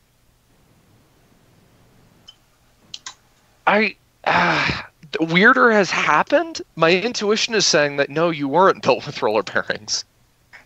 Maybe I'm wrong. Maybe I'm an idiot. Do I not have as you were. Do I not have window shades? No. Because that's some sort of BS. You do. window shades. I don't have And I don't have window apparently, shades. I'm looking at a picture of window Oh, shades. okay then. Yeah, but are they on the engine? Wint, if you want to look. Maybe you weren't built with them, but I'm looking at a picture of it window shades. Okay. the In this picture, it has a 765 bucket as well. the 765 have a booster. Yeah, we covered that. We already went over that. Talked about this, I think. Yeah. Oh, okay, I do. You do? Anyway. Yeah, I did not know that. I'm looking at a chart of my engine. I do. Can we give a point for house valves? How No, about house Wait, music? do I give And apparently, I do. we're not have, giving a point for house valves. Apparently, I do have a power reverse. Yeah, I know. We, Yeah, you both yeah, do. Yeah. Both have power reverse. Can I give a point to 1522 for the Frisco number plate? No. Yes. I vote I yes. I say yes because that is a legit style thing. Yeah. That's pretty I ornate. agree. Okay, fair. That's Yeah. fine. That's fine. I mean, it's Call not it like it taste. really matters in the end. Luke. Yeah, call it taste. Fair enough. Yeah. I'm still really not sure that. Don't worry about it. We Yeah. can discuss the Yeah. ethical implications of roller versus plane No, bear. it's not that. He's just not. He's No, not- but it's just it's not even the fact of the scores that it's bugging me. It's just like it really.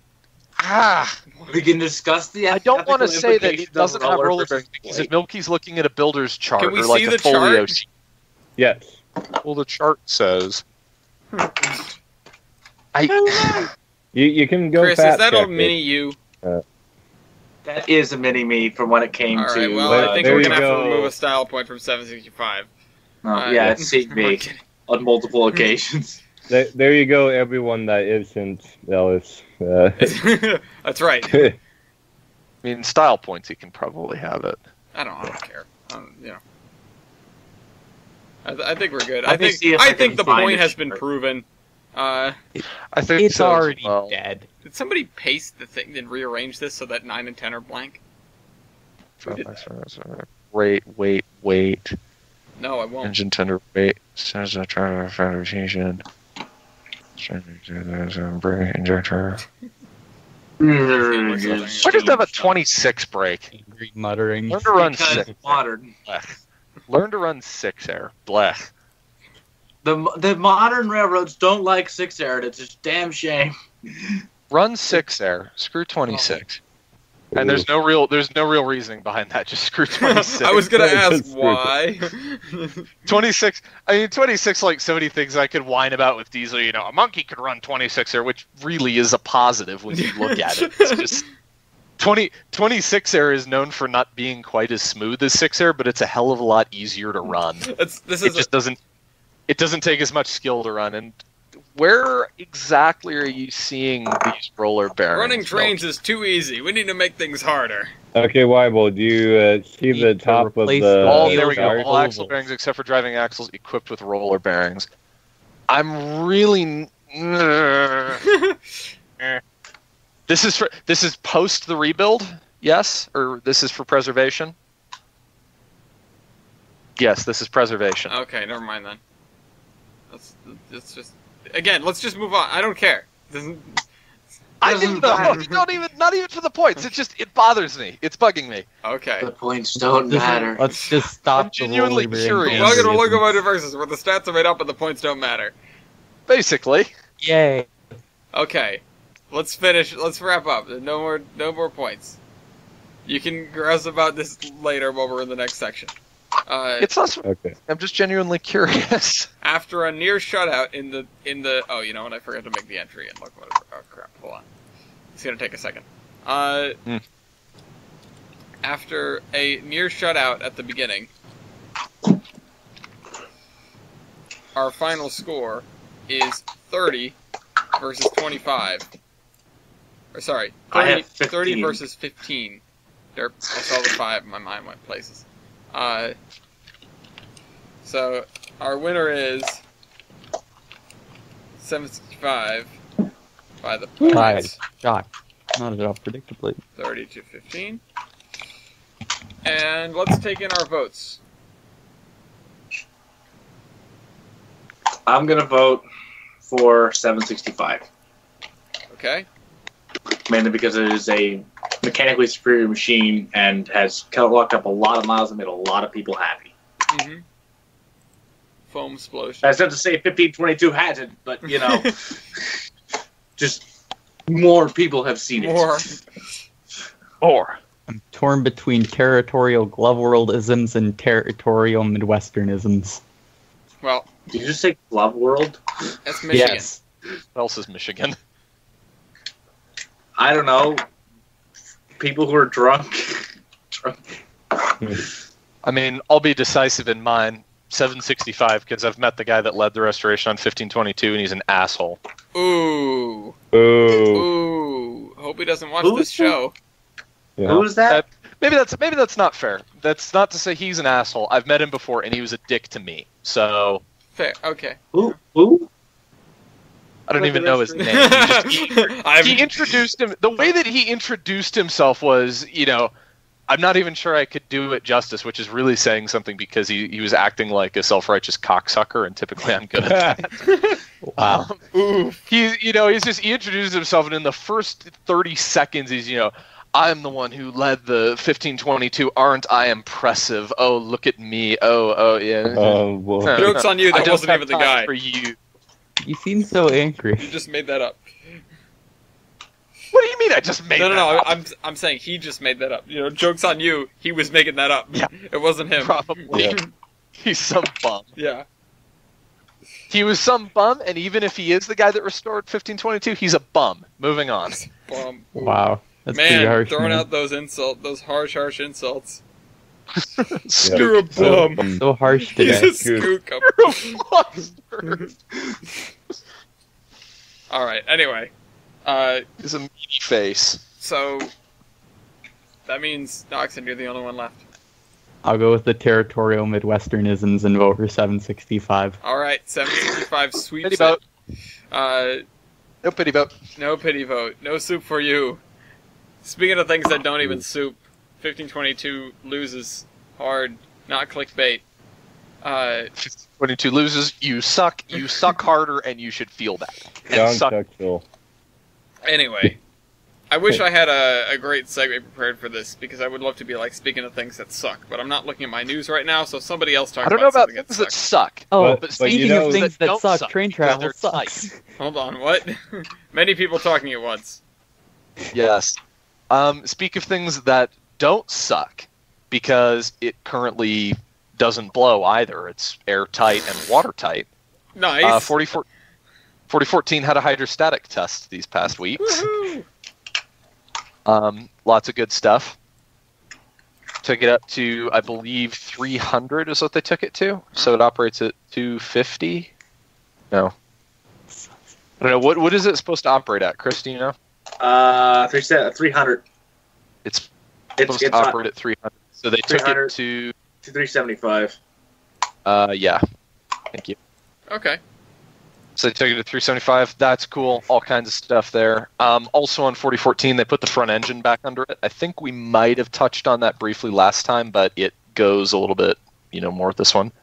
Maybe not, actually. This posted the 29th of January. That might have been right after. We were grousing So about the front we engine were is talking back about the under it. pictures. The pictures of it under there, and then not under there, and then whatever. Oh. A while back. Anyway, there's an official update on Union Pacific's channel of the process of putting both the front engine on and putting the spring rigging back on the rear engine. Mm-hmm. As well as the articulated thing that I'm not gonna... The refitting of the articulated head on the front engine. So read all about that, listen to that, cool stuff. And you would say that they're making very good progress on this, yes? Yes. So so what you're saying is that there definitely isn't a competition between 40. I mean, the totally legit competition between 4014 and 1309 as to who's going to get done first. Definitely still on, right? Yeah, it's anyone's Anyone's game. game. It's anyone's game. When is 1309 Anyone's supposed to be game. done, by the way? Speaking of 1309, Supposed to be done last July. It's supposed to be done about 4 years ago, according to the contract. When is it supposed to be done? Not the spring of 2019. But speaking of that, hold on, I need to get my link open because I decided to take the 1309 memes. Yes, the memes. Because I decided to The take the meme. memes. Let's all be real here. They have already started selling July 4th tickets for their July 4th debut of 1309. They have learned absolutely nothing from the past 4 years. They'd learn. As we all know, 1309 is a piece of crap. The pressure vessel is able to be pressurized, and that's it. They claim they're in the reassembly stage, while the wheels are in Kentucky, the air pumps and everything, and dynamos are in Colorado, and they still haven't paid people for parts, and I don't even know where the rods are. The tender's there. The tender fits. The tender looks glorious. They put the cab on it. But the rods are up someone's ass somewhere. Yeah. They have no idea. According to the website, we are excited that Steam will be making its way up the hills of Frostburg again, said John Garner, the general manager. Over the next 10 weeks, we hope to finish up the Locomotive, and we firmly believe that it will be ready for revenue service the first week of July. I am pressing X to doubt. Yeah, I'm sure they believe that. Yeah, they believe that, and also keep in mind, they actually even say this. You might see Maryland Thunder before July 4th. Unlike an automobile, a train has to be broken in, so it'll be ran prior to July 4th holiday. So yeah, right. Right. I mean, yeah. So when you hear of a boiler explosion, we're gonna finish it like the next 2 weeks. What are you guys talking about? Do they even have the tender decking? I just got this letter from myself 2 years ago. Apparently, we finished it last summer, so why not? I mean, look. I trust Gary Bensman of Diversified Rail Services. I trust Bensman. He does good work, but this is just unrealistic. And this is just. They've been shooting themselves so much in the foot. There's just no foot left to shoot, and they're shooting the ground. They'll get there eventually, maybe. Speaking of people believing dumb stuff, an article from Auto Express UK states that British railroads should just be torn up and all replaced with roads and cars.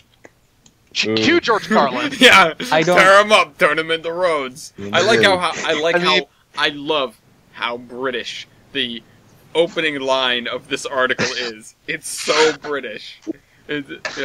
Train travel was rubbish 10 years ago, and it's rubbish today. Yeah. Wow, really looking at the macro scale of time, a whole decade. Wow. I don't think the article from a magazine about cars is biased at all when it says beautiful source. Yeah. That'd be like us talking about highway buildings construction. Turn them into rails. I mean, at least I have some expertise on that. Okay, that's true. I say, Abersham, the railway is complete and absolute rubbish. We should take it up and turn it to bangers and mash. I'm gonna be honest, though.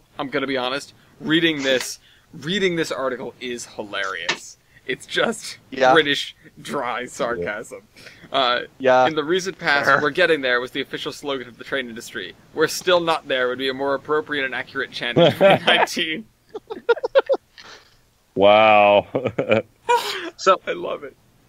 Speaking of British We're entering the age of the personal 24/7 door-to-door train, otherwise known as the automated car.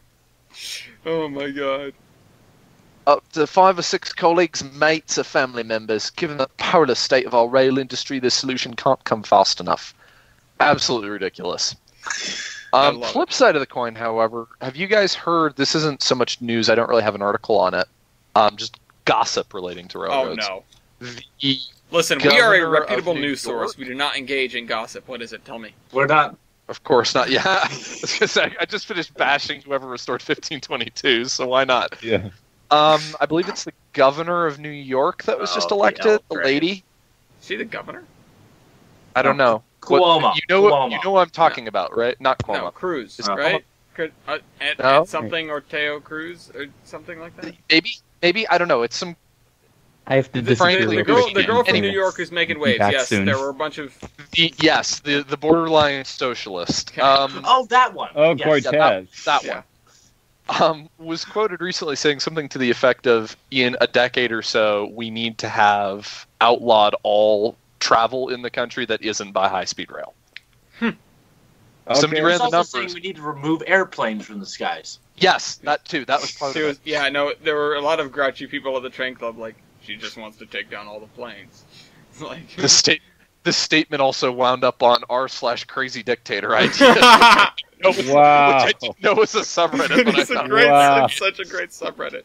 I'm not. I don't want to comment on that. Otherwise, we'll turn this into the politics hour. Yeah. I mean, not to turn it into the politics hour, but it does show an interesting juxtaposition of there are a lot of people that think trains are a thing of the last 2 centuries and need to just be gone forever, and there are others that are very adamant that they, even though it's not realistic that they become the only thing that we have, they need to play a bigger role, or they ought to play a role, because there really is a lot of... The Urban Network would have something to say about that. Yeah. I don't think we're going to talk about Little Miss Socialist. But talking on British, going back to the British subject. Okay, so socialists on the other side. Sorry. Yeah, pretty much. Ooh. Sorry. Okay. Well, you know, everyone that's a little bit more liberal in America is socialist. We all know this. Yeah. So, but on Tornado. Damn commies. That's right. Sorry. Pull them up. Turn them to the road. Tear them up. Throw them in the gulags. Yeah. That's why it's cold. So Tornado has canceled their next rail tour. They have canceled the Settle in Carlisle rail tour due to concerns about the valve gear. As we know, last year they pulled a skook of themselves, where they forgot to oil the center cylinders, and they went, "No, I'm not going to work anymore at 90 miles an hour." Action failed. Yeah, it just went, "Nope, I'm not going to work anymore at 90 miles an hour." And actually, stop. Yeah, they pulled the whistle cord or the lever, whatever the hell they have it is. Yeah. I mean, that's how some of them sound over there. They're that bad. But that's said at 90 miles an hour. It's considerable. Actually, this would have happened yesterday. It's a considerable regret that we have to announce that the North Britain on Saturday, February 9th, or 9th February, for the East Midlands to Carlisle via the Settle in Carlisle has been postponed and redated to September 2019. Following the test run earlier last month, it was identified that 60163 Tornado has suffered damage to the motion bush as a result of a minor deflection to the combination rudder on the driver's side. During the test run, our first personnel had noticed that Tornado was slightly off beat, meaning it's out of time. Something impossible to detect. The locomotive had left a 25-mile-an-hour mean valley railway. So basically, they took it out and they realized, wow, this thing really is fucked. And they took it back and they're fixing it. So it is not going to be running, or it was not going to be running yesterday, and it's not going to be running on the mainline for at least a little bit while. So that said, luckily for those fans of tornadoes, from the article, I believe the problem was to do with the bushing, which is an easy repair, and the reason they've pushed back the scheduling so far is because of the recertification process with DB Cargo. So not a super major fix, but a setback. Yeah. Oh well. Yeah. Good stuff from them. Yeah. Good stuff from them. I feel bad for them. I feel bad for people who got hotel rooms. Yeah, that definitely sucks. Speak of feeling bad for people who got hotel rooms, we don't have a link for this either, but I'm on a roll. Oh boy. The Cats has canceled their the flanger trip. Oh. Why? Because I believe there just wasn't enough interest in it. They were advertising for a while that there was, very limited space to the point that I was wondering, is it that there's limited space or that you really just want somebody to buy these last couple tickets? Yeah. The flanger trip, for those who have been following us for a while, I'm looking for a link as we go. The flanger trip comes around the same time that SP18 is doing some photo excursions on the DNS, which we have a link for, as well as Goose 5 on the DNS, which we also have a link for. Gusta. And so a lot of people, in addition to the really, really high cost of the flanger trip, a lot of people have sort of ducked out and said they're just not going to do it, and I believe for that reason they have canceled it. So there's 2 links that we did have and one that we didn't have, all in one stone. Wow. Beautiful. You know what it's like? Well, to, kill 2 birds with 1 stone? Well, like, there's a Brightline joke in here somewhere. I was about to say, I'm sure Brightline knows how to do that. But, you know what?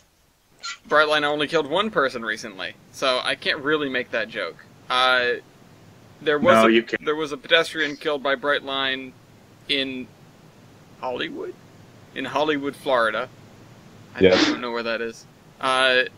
Another person was fatally struck by a Brightline train. Police are investigating. It's unclear why the person was on the tracks. You know why? Because they're an idiot. That's why. And they are not the only person to get hit by a train because they decided to walk on the tracks. There was a man that was jogging down the railroad tracks, and I believe that the part that I found a little bit humorous, as humorous as you can get when somebody gets killed by a train, is the fact that he had AirPods in. So... okay. Yeah. And...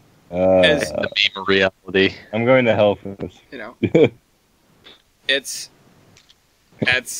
Yeah, this was in Haltom City. I'm not sure what state that is. Oh, it was in Texas. Police on scene investigating just south of Highway 121 in Haltom City along Carson Street. Then, of course, the train was stopped and delayed. The person was jogging along the tracks. This person, there's a second article here because apparently they were a fairly well-known podcast host. I think. Yeah, so... I'm not sure this podcast, so I don't know how well known they were. Yeah, we've never had them on, so who are they? Yeah. No, his name was Doc Thompson. He was hit and killed by an Amtrak train in Haltom City. So... Rip. Yeah. Jogging along the tracks. Yeah. So... Stay away from the tracks. A train can come at any time. Speaking of, sorry, go ahead. I don't know. It just works me up. Like, it's just stop! Don't do that. In fact, you know what works me up even more so? Because this is something to bounce off of this. I'm not sure if somebody took it, but there was a CSX incident, a little while ago, maybe a year or two ago, where this did get taken. Where did this go? Where there was a film being filmed on. Oh, that one. Yes. Yeah, on on a CSX line, and the person, somebody got hit and killed. Oh yeah, here it is. Sorry, I found it. Nobody took it. And there was a settlement. There was midnight. It was on the set of Midnight Rider. The actress by the name of Sarah Jones. Camera assistant, who was killed in 2014 on the Georgia set of Midnight Rider when a train struck crew members who were shooting a scene on the railroad tracks. On a bridge, on a bridge on the railroad tracks.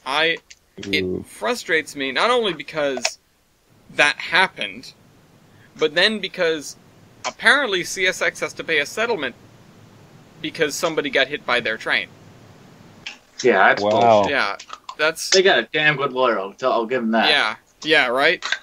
They got a damn good lawyer because but they did. I remember they were first very, very angry that they had a train, and then CSX, why are you here? Yeah, CSX you never contacted us about filming on our stuff. We would have said yes. Yeah, CSX was held to be 35% liable, so they didn't have to pay the entire settlement. I would assume that the filming company or whoever had to pay the remainder of the settlement because they're the ones that asked her to go and stand on the railroad tracks.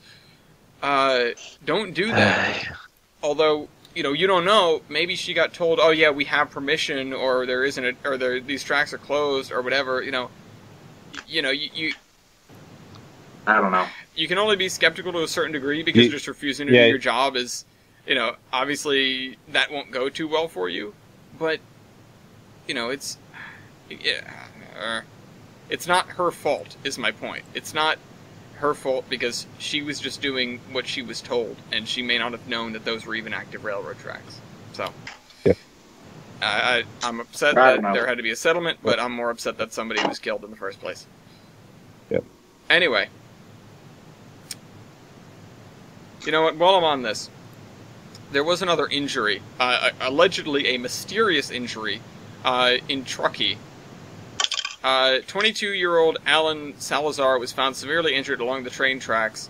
Again, I'm not sure what happened. He did not jump from the Amtrak train, allegedly.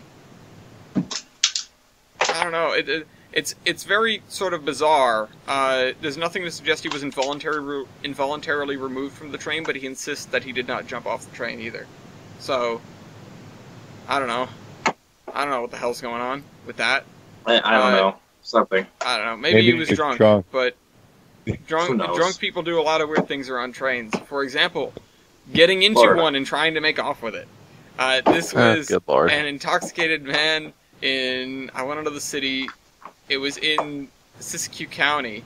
Oh no. Yeah, so somewhere in Northern California, presumably.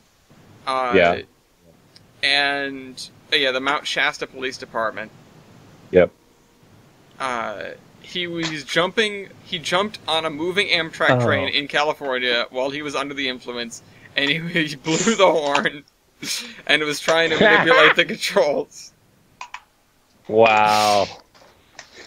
Great. Thankfully, no one was hurt, but Jesus Christ.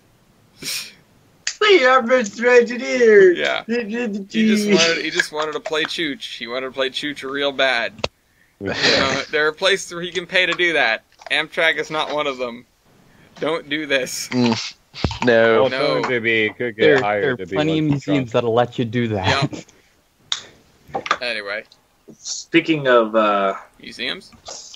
Museums and railroads, Strasbourg has won an award which I've never heard of. Called the Best of Pennsylvania Award. Apparently, Strasbourg is now officially the best tourist railroad in the state of Pennsylvania. So that's funny. It says that the company best steam railroad. Yeah. Well, I'm just looking at this. It says the company that owns Best of Pennsylvania is run by a man by the name of Lynn Modinger. No, I'm kidding. I'm kidding. Yeah. This surprises nobody. Yeah. They're Amish and don't own a computer. Speaking of also keeping on the steam thing, Kentucky Steam required a caboose. I don't believe that's been posted in here. My computer is dying. It was posted in here. Somebody has it. Actually, Doxon has it. There, Doxon, you can talk about that. Oh, yeah. I'll talk about the map then. I heard caboose and I was like, oh, cool. Once he's done, I can segue into this. And I guess that was... It is that when you can segue into this, I'll segue off you then. All right. So last May, CSX donated a caboose to Kentucky Steam and promised it would be delivered after a fresh coat of paint. And they did that. And then some. Yeah. Yes. They did that and then some. Yes. They also... along with the Irvine, Kentucky, excuse me, not Ravenna, plot, they have released the map of what they want to build there. Oh, yeah, Which, to that, I wish them good luck, soldier. You're going to need it. You know what? Good for them. Yeah, you know what? Indeed, good for them. Good for you guys. I hope it goes really well. Because another place like... I hope so. The more places like this we have, the closer we can get to having something like the shadow of what goes on in Britain. You know? Yep. Yes. Whether however realistic or unrealistic that may be, the more steam stop-offs there are around the country, the better.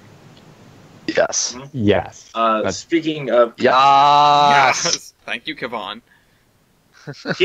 keeping on Kentucky, Ellis, you're going to need to read this link because I do not have Trains You know what? I magazine. can't. For whatever reason, I got signed out of it. I think I had Mason's and I got signed out of it. I can't read it either. Well, whatever. A Kentucky company launches line of new tourist railroad passenger cars. I have no idea what this is about, and I think your guess is as good as mine. It sounds like there's a Kentucky company that's going to be building passenger cars specifically for tourist railroads.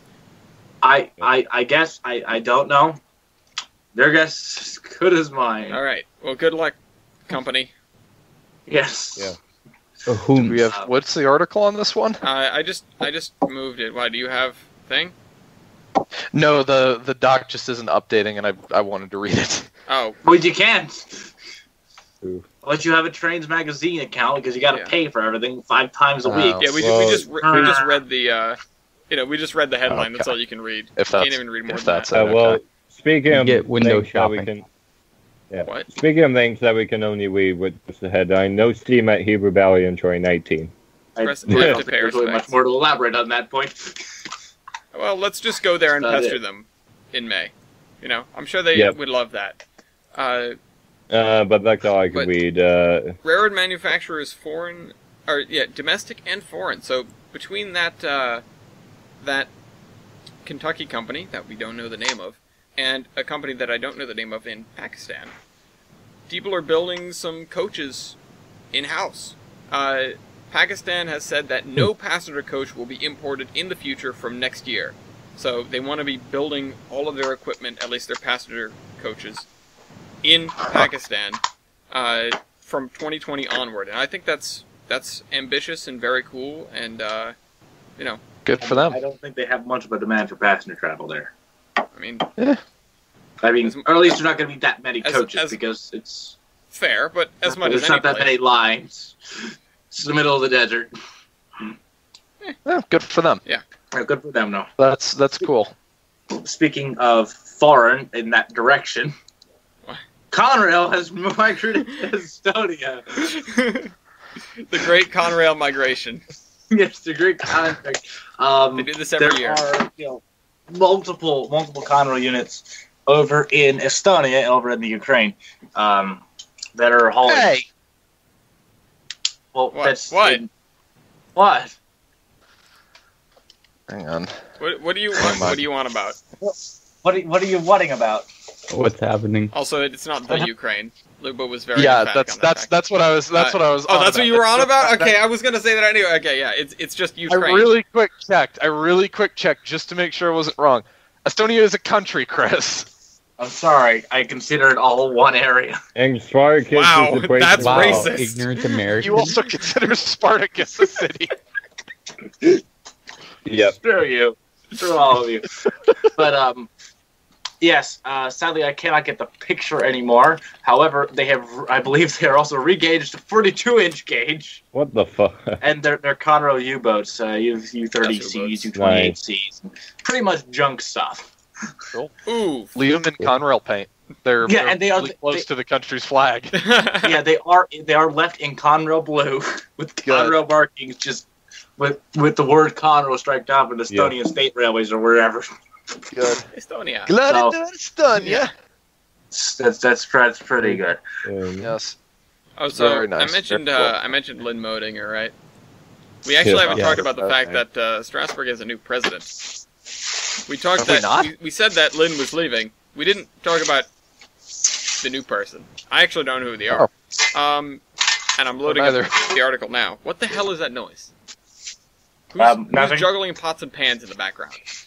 I have a couple broken bottles on the floor. I'm sorry. Why do you have broken bottles on the floor? Jesus Christ. They're in the trash bags. The hell? Why do you have trash bags on the floor? Alright, anyway. New president of the Strasbourg Railroad. He's been working on it since... Oh, no. Did we talk about this? I've had this article sitting here forever. We just... I don't know. Well, for those who don't know, his name is Craig Lefevre, and he worked at the Strasbourg Railroad since he was a teenager, and now he's in charge. So, I got Lefevre. The only prescription is to get 20 back. Soon. God. Soon. Speaking of things that should stay dead. That should stay dead? What? Wow. 1361. Zombies. 1361. Don't take that personal 20. Speaking of things that are FUBAR. Yeah. There you go. 1361 has had the first update. Oh, hello there, cat. My cat just crawled out from underneath my dresser. Speaking of engines that are in a bad way. Yeah. 13. That one too. Speaking of other engines in a bad way. Yeah. Yeah.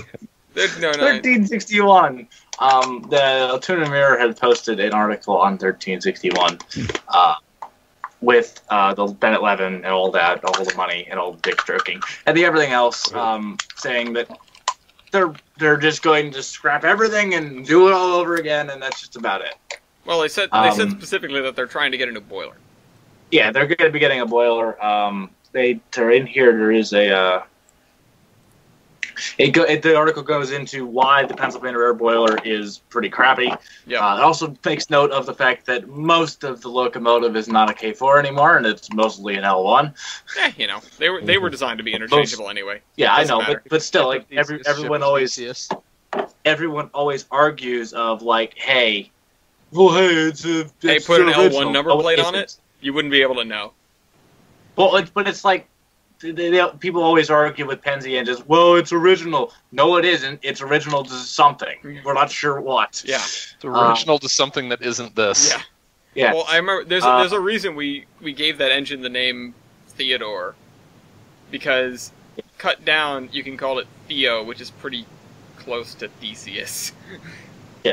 They also have Decline, thankfully, Levin and Joe DeFranco, or Joe Francesco, who's the Blair County Historical Society CEO, has declined to estimate how long it will take to get the locomotive to run. Well, you know what? Good. Very good. July! Will they be done before next 1309? Tuesday. The world may never know. Yes. At this point, maybe.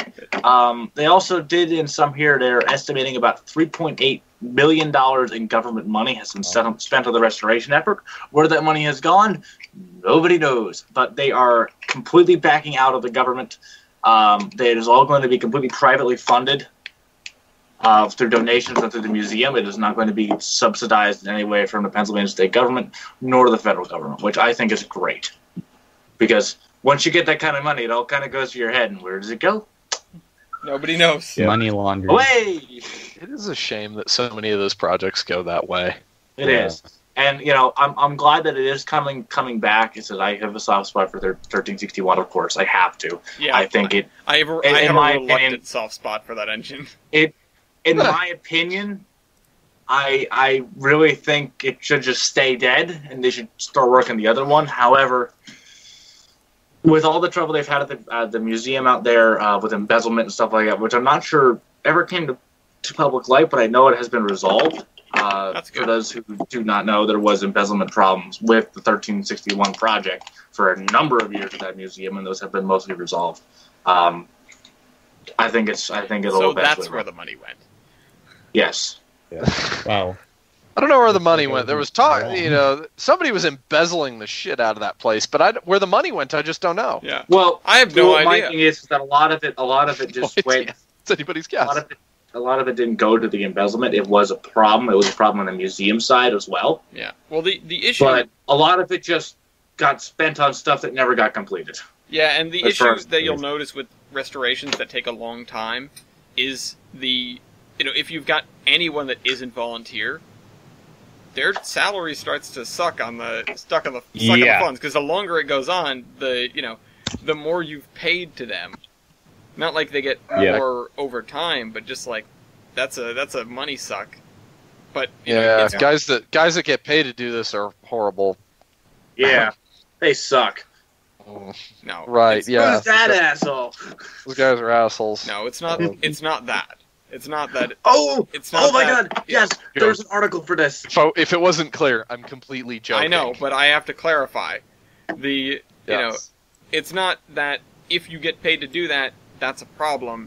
It's that getting, when you have paid people on staff for a restoration, that is a permanent and constant suck of money. So the money doesn't all go into the parts that you need. You start having to pay for labor, and that's when stuff gets expensive. Well, and there's always that kind of suck. It comes in different sources, though, whether you own the land or you're leasing the land. If you're there on goodwill, then most likely you're paying utilities and things like that whenever you're working on it. Yep. Something not pertinent to most restorations, but in the case of 1361, it's probably getting to that point. There are components that once they've been rebuilt, they are time sensitive. Mm-hmm. They can only sit and gather rust for so long before you have to rebuild them again. Mm-hmm. Yep. It's just when a restoration goes on for a long time, the cost tends to go crazy unless nothing's going on it. Yeah. I think a good example of this is of one of these where the cost hasn't gone crazy because nobody's doing anything. They just don't have any money. Is 49 or 47? I always forget which is which. The Long Island Railroad G5 at the Strasburg Railroad. It just pretty much it just sits. 50 and 53. I don't know. One of them. It just that sits. One. Both of them. The Long Island Railroad Museum doesn't really have any money, so again, it just sits. It's not like that money is going anywhere. It's not like there's a constant drain on cost. The Strasburg Railroad is sort of doing what they want to with it, and that's that. But speaking of engines that are in a bad way, like I said, between 1361 engines. 1361, 1309, 6721. People may remember this New York Central 060 as the engine that was on the receiving end of a runaway hopper that smashed it through a wall. Well, the tender at least, and the tender took the brunt of the damage. Just now, or just recently, a couple days ago, back on February 7th, when everything was going bad, the tender was separated from the engine. Oh my god. And... Can't do that. Yeah, they are taking it to, they're taking it to get worked on. They're, the projected repair, I'm not sure if that's just for the tender or overall, but they're looking at a repair cost of about $128,000 to $130,000. They said they have almost that. They're about $20K short. Okay. So I know that. we have about $110,000 saved up, which is nice. This engine needs a lot of love right now after what's been, after what's going on through it, and even the where's the quote? I'm not sure who said this quote. Never mind. Oh, that's Railway Historical Society's Richard Bawes tells us something a number of people see passing through. They have the Adirondack Scenic Railroad, the Mohawk, Adirondack and Northern, the Susquehanna Railroad, Amtrak, and CSX all go through the city of Utica, and that's a lot of people see that, and Utica is still very much a railroad town because of all that railroad stuff. But they don't have Albany expressions. No, they don't. That's what say. They don't call them steamed hams there, actually. Just in case you were curious. And... Steamed trams. Steamed trams. We crack ourselves up. Oh, God. Please. I would make that the title, but I already have one. Oh, no. Oh, no. I'll say it afterwards. Okay. Speak of steam trams. Please don't. We have what? Just carry on. Well, on the note of little teapots. Yeah.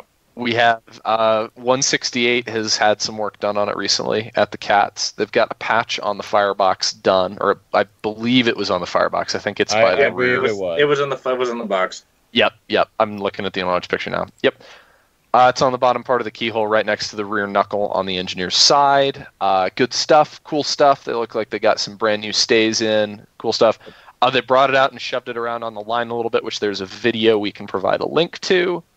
First time in a very, very long time that stretch track has seen a T12, unless they've already gone out and dorked around with it. But then again, we don't really think so. Celebrate anyway. Yeah. There's something to be said. You know what else is cause for celebration? Also in Antonito. Oh. White Pass 61. Seeing more progress done on her. 3 tribers worth of crank pans have been turned and quartered. 2 tribers are now done, except for paint. And they're ready to go in the 8. Pins already turned. In addition, if the weather wasn't so foul, the front tube seat packs is ready for fit up. So, good progress around in Antonito. Cool. Speaking of progress on a locomotive... Still need to get down there to see what's going on down there. Hopefully, make stop it. Mm-hmm.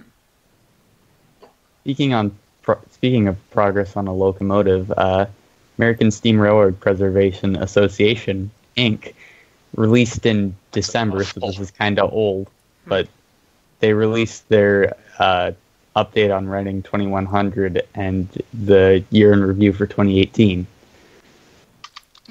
He's going to come to comes down fractions right now.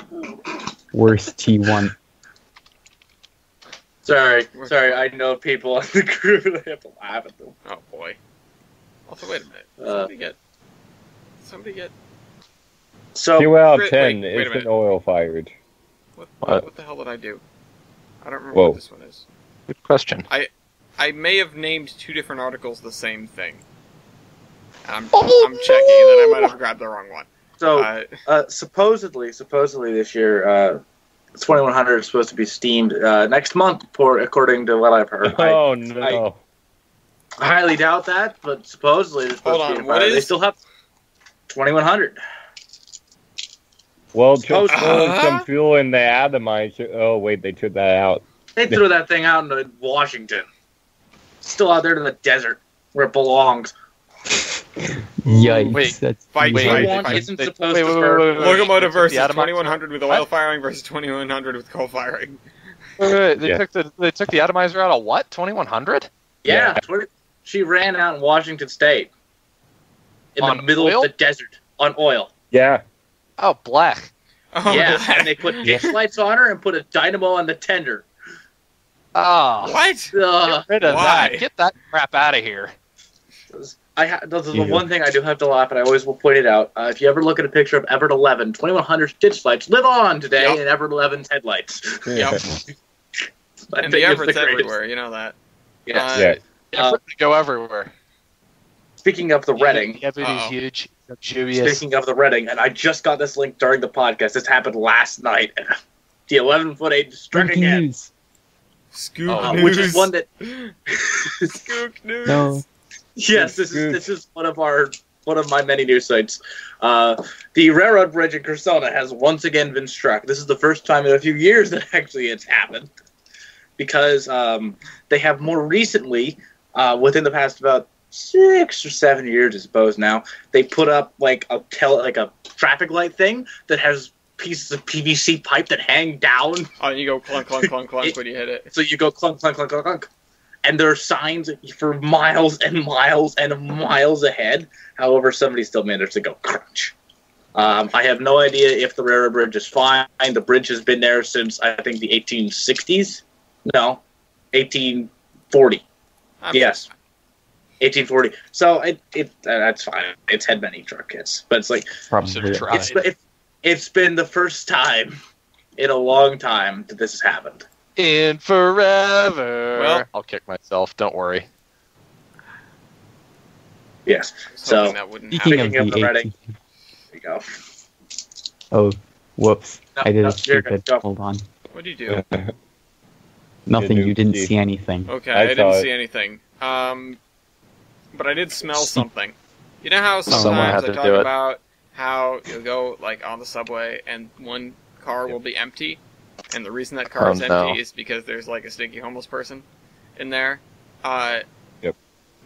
There was something a hell of a lot worse on the L train in New York City, and I mean L train like the letter L, not like the elevated. There was a quote. It smells like burning rubber. People don't know. I'm not sure exactly what the scent is, but workers were feeling nauseous and lightheaded. 3 were taken to the hospital. It was gasoline. You know, there were smells like gas a couple stops. People were saying they believed it was heating oil. Allegedly, it's not toxic. Allegedly.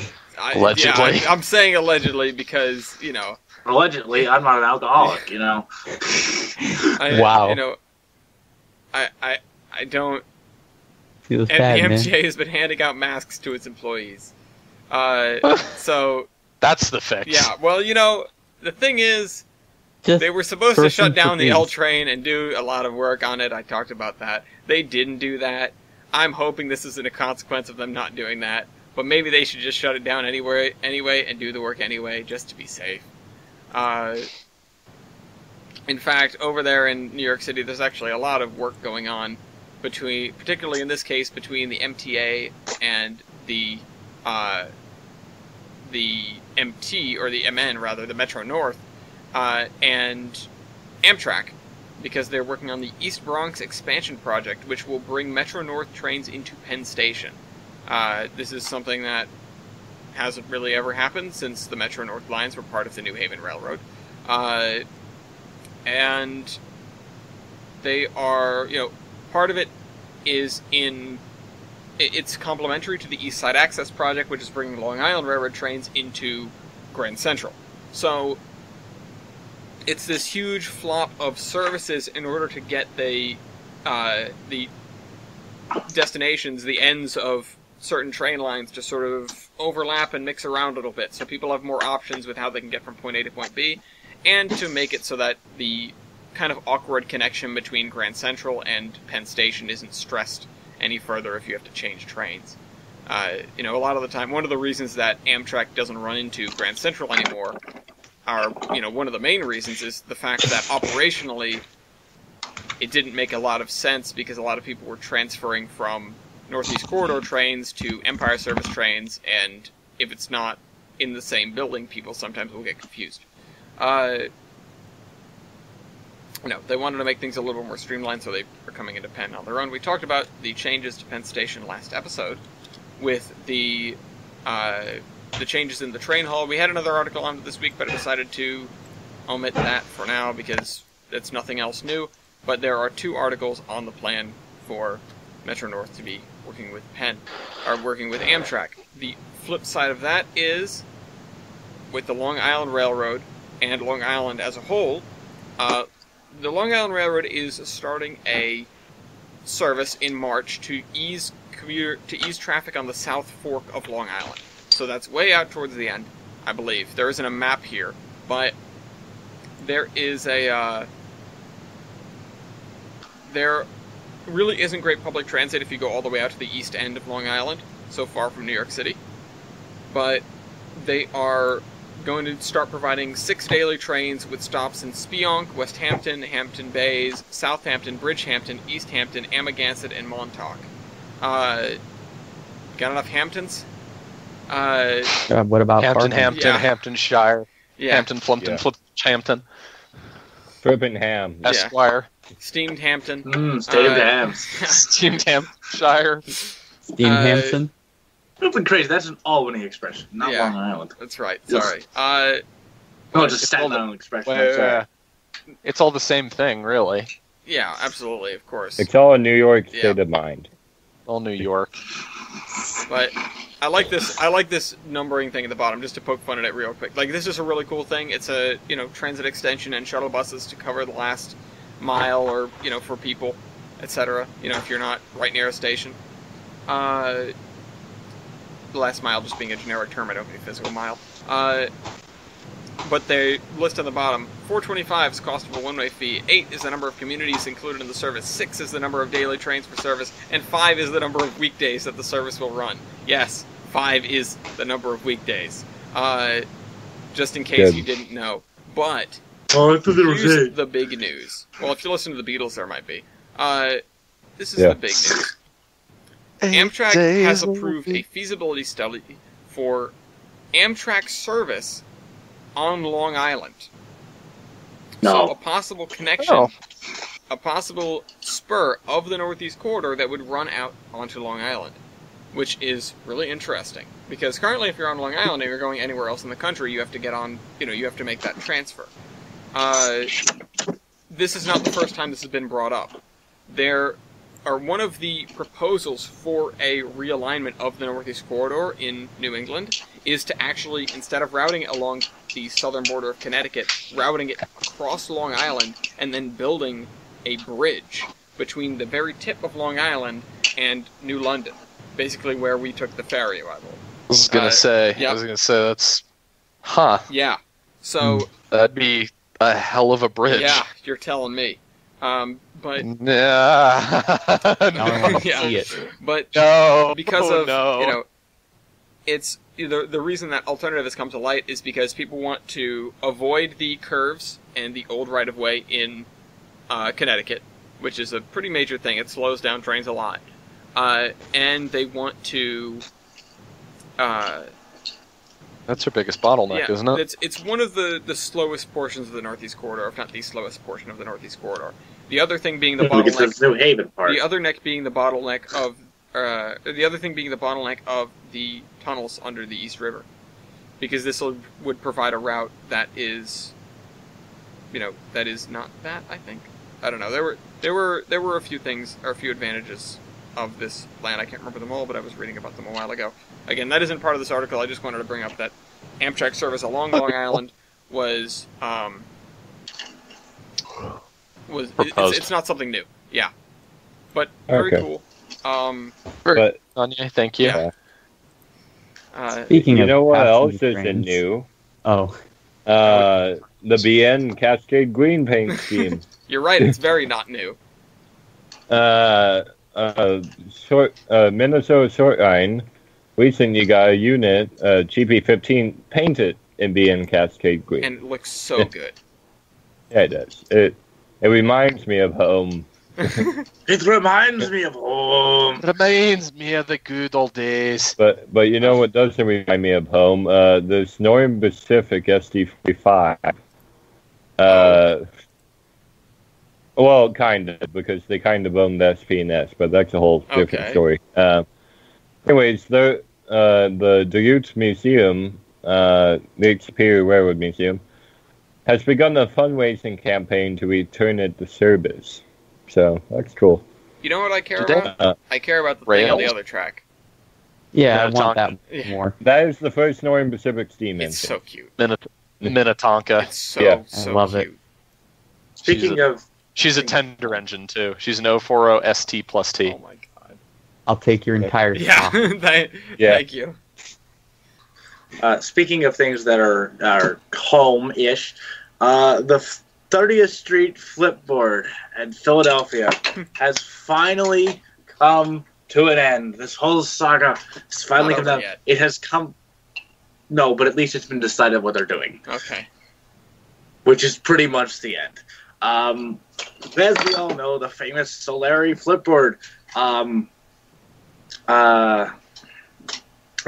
has come down, has finally come down. You know, they delayed it for months and months and months because everyone wanted it there, and to be fair, it didn't really need to go. However, you know, you gotta do something, you gotta upgrade. However, as a trade-off, it has been removed, the new one already has gone up, and it's going to be coming back to it. It'll be probably most likely, I've had a wager a guess, over in the room to the right. For those of you who are familiar with the with 30th Street, which is basically nobody, where pieces of Broad Street still exist, including a giant mural, which we missed. Oh well. Oh. It's not in the going terminal. anywhere. Yeah, it's been removed and it's been taken up the road to Lancaster and Strasbourg for the Railroad Museum of PA to hold on to it for safekeeping. However, once they have a place for it, it will be going back to 30th Street and be on display, an operational display there. Very cool. So apparently there are such a thing as ADA compliant fonts and colors. Yes. I did not know that. And so that people that can't see well, we actually deal with this in the traffic industry because a lot of the baby boomers is the largest generation in American history. They're starting to get up there in the years. They can't read as well anymore. So reaching retirement age then, we're having to make signs with bigger letters. Literally. I've noticed that as of late. It's something that we have to do. We have to make larger signs with larger lettering because people can't see as good. A huge sect of people can't see as good. Yeah. And you know what? So, you know what the frustration is that has to do with that? Then the signs have to be bigger, then your poles have to be stronger because the wind will blow them over. It's an issue, but yes, all these just put holes in the signs. Yeah. All these boards and signs and stuff like that, they have to be ADA compliant so that senior citizens can read them. Yp. Senior citizens. Time-wise? We're about So we're not handicapped, we're handy-capable. We're about 2:15. I've got a couple more things that I think are interesting, and then a couple more things that I don't really... I can tie in everything. Alright, we'll go. Okay, Union Pacific has done quite a bit of stuff, particularly Butler Yard in, Minnesota? Oh, Wisconsin, one of the two, because this came out of Milwaukee Street. Whatever, they're doing closures there. Where else are they doing closures? Milwaukee. And Pine Bluff is also closing. Oh, that's what that stands for. Their shop.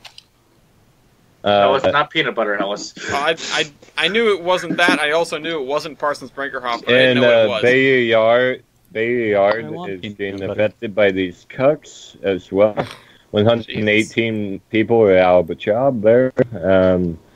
And UP is currently chopping the low volume intermodal moves to Point County and CP and CSX in light of their recent moves towards precision scheduled railroading.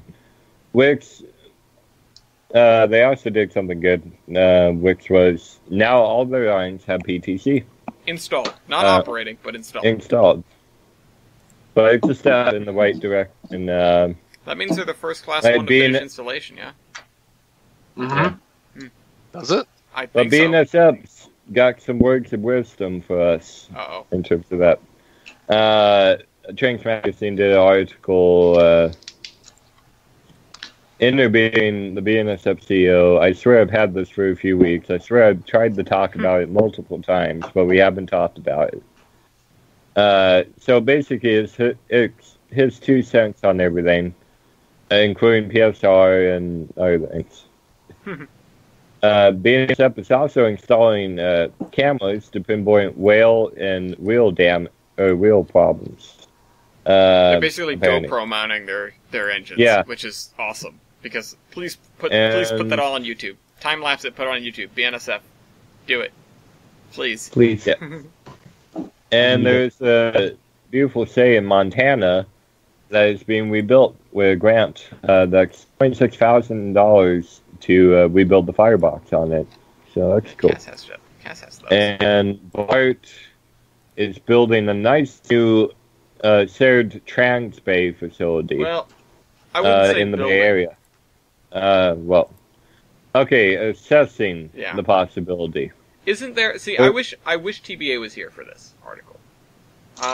This is something that is really cool to me. I'm sorry to break the flow of your segues, but I saw this article and I glanced at it, and if you look at rail maps, there are some trans-bay crossings that exist. There's one in particular that is out of service.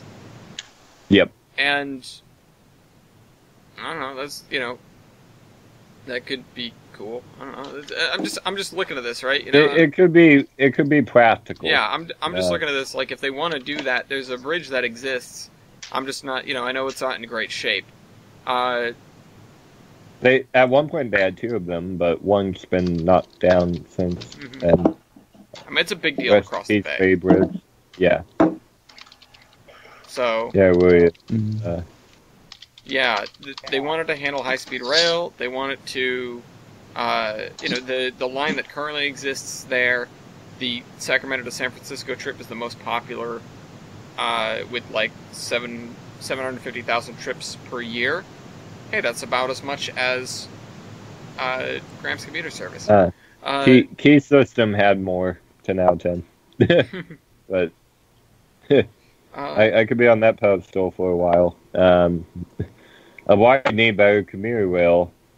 This bill that's introducing, it's a bill that starts the conversation really of getting commuter rail from Portland to Salem here in Oregon. Yeah. Which would be basically an extension of the west side express service of TriMet. Okay. I mean, you guys already have, Cascades, don't you? Or are you too far south for that? Yes, we do. Okay. But, this would be I could get into this for hours, too. Why the Oregon Electric Main Line was better than the Southern Pacific Main Line for many different reasons. But, anyway, that's what they're eyeballing. So, yeah, cool. I hope it becomes a lane. Alright, well, I have a fever, and the only cure is more cowbell. Milky, what's your last article?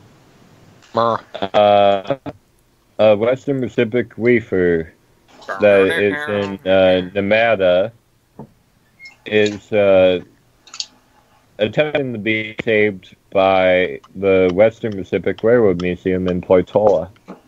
Wait, where is it now? So that, I believe somewhere in Nevada. Desert. Got it. San Jose. My bad. Okay. Basically the same thing. basically still desert. Yeah. But anyway, San Jose's not desert. No, It's just mostly desert. Friend here is Not only mostly dead. San Jose's just south of the bay. Oh yeah, you're right. Oh, I'm okay, thinking my of farther bad. south. Yeah. I was thinking of San Joaquin. Diego. My bad. Yeah. San Jose's just south of the bay. Sorry, San Jose. Yeah. I threw you under the bus too fast. Forgot where you were. Oh well, Yeah. save the reefer. Yep. And don't fear it. And don't fear it. For me, that was in perfect sync. Excellent. It was not. It was not for me, but you know what? I'll take it. That's why I felt the need to clarify. It sounds like I just was being repetitive, but no, that was in perfect sync for me. Oh man. It was just barely out of sync. Well. Wow. Speaking of desert,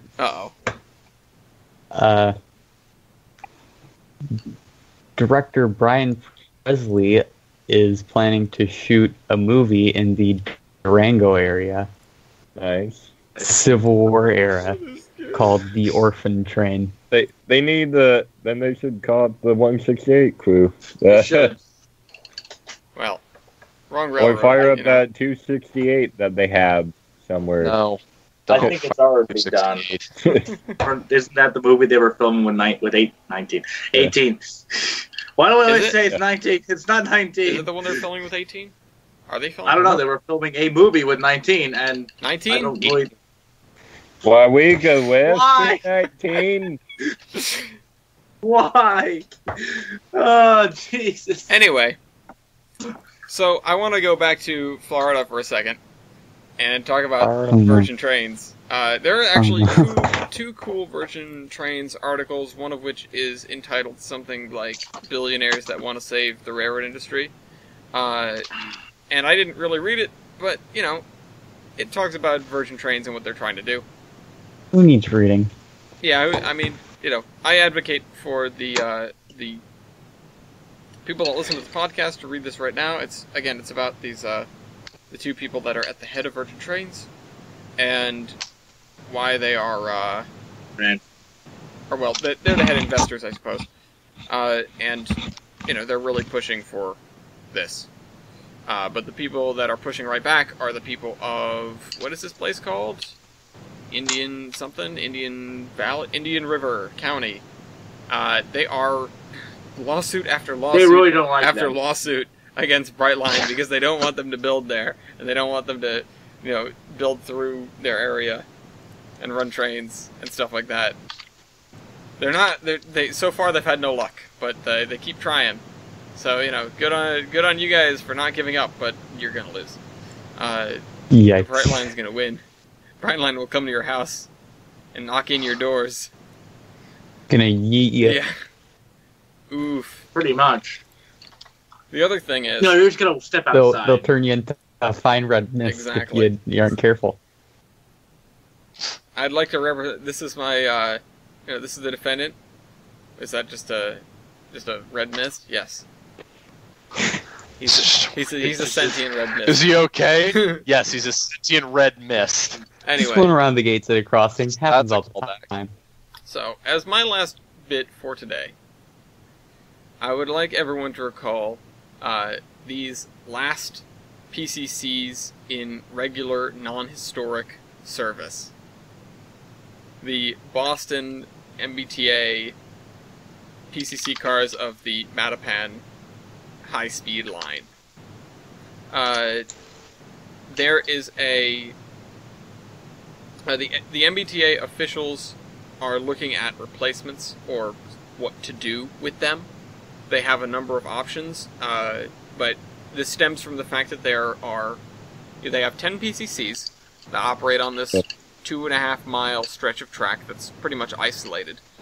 It has one connection with the rest of the system, but you can't really get equipment from one to the other because this is an overhead wire, and the rest of the system that it connects to is third rail. The options for these things, obviously, these PCCs have been in service for 70 plus years continuously. Yeah. They are, there are 10 of them. They have 8 that they would like to keep in service if they are going to keep them in service. Well, actually, in 2017, they spent about $8 million, so about $1 million per car, to upgrade them or just sort of shore them up to keep them in service for another 10 years. And at the end of those 10 years, they're going to need to have a plan for what to do with the Mattapan-Ashmont line and the PCC cars. Obviously, the options are replacement, refurbishment, or not abandonment, but removal of the line and replacing it with a bus service on the right-of-way. The idea of doing that was pretty strongly dismissed by the public. What's your question? Go ahead and finish up. I thought you were done. Well, is it a question on this? Yeah, but it's not so pertinent to the subject as it is the overall thing. Oh, okay. Well, they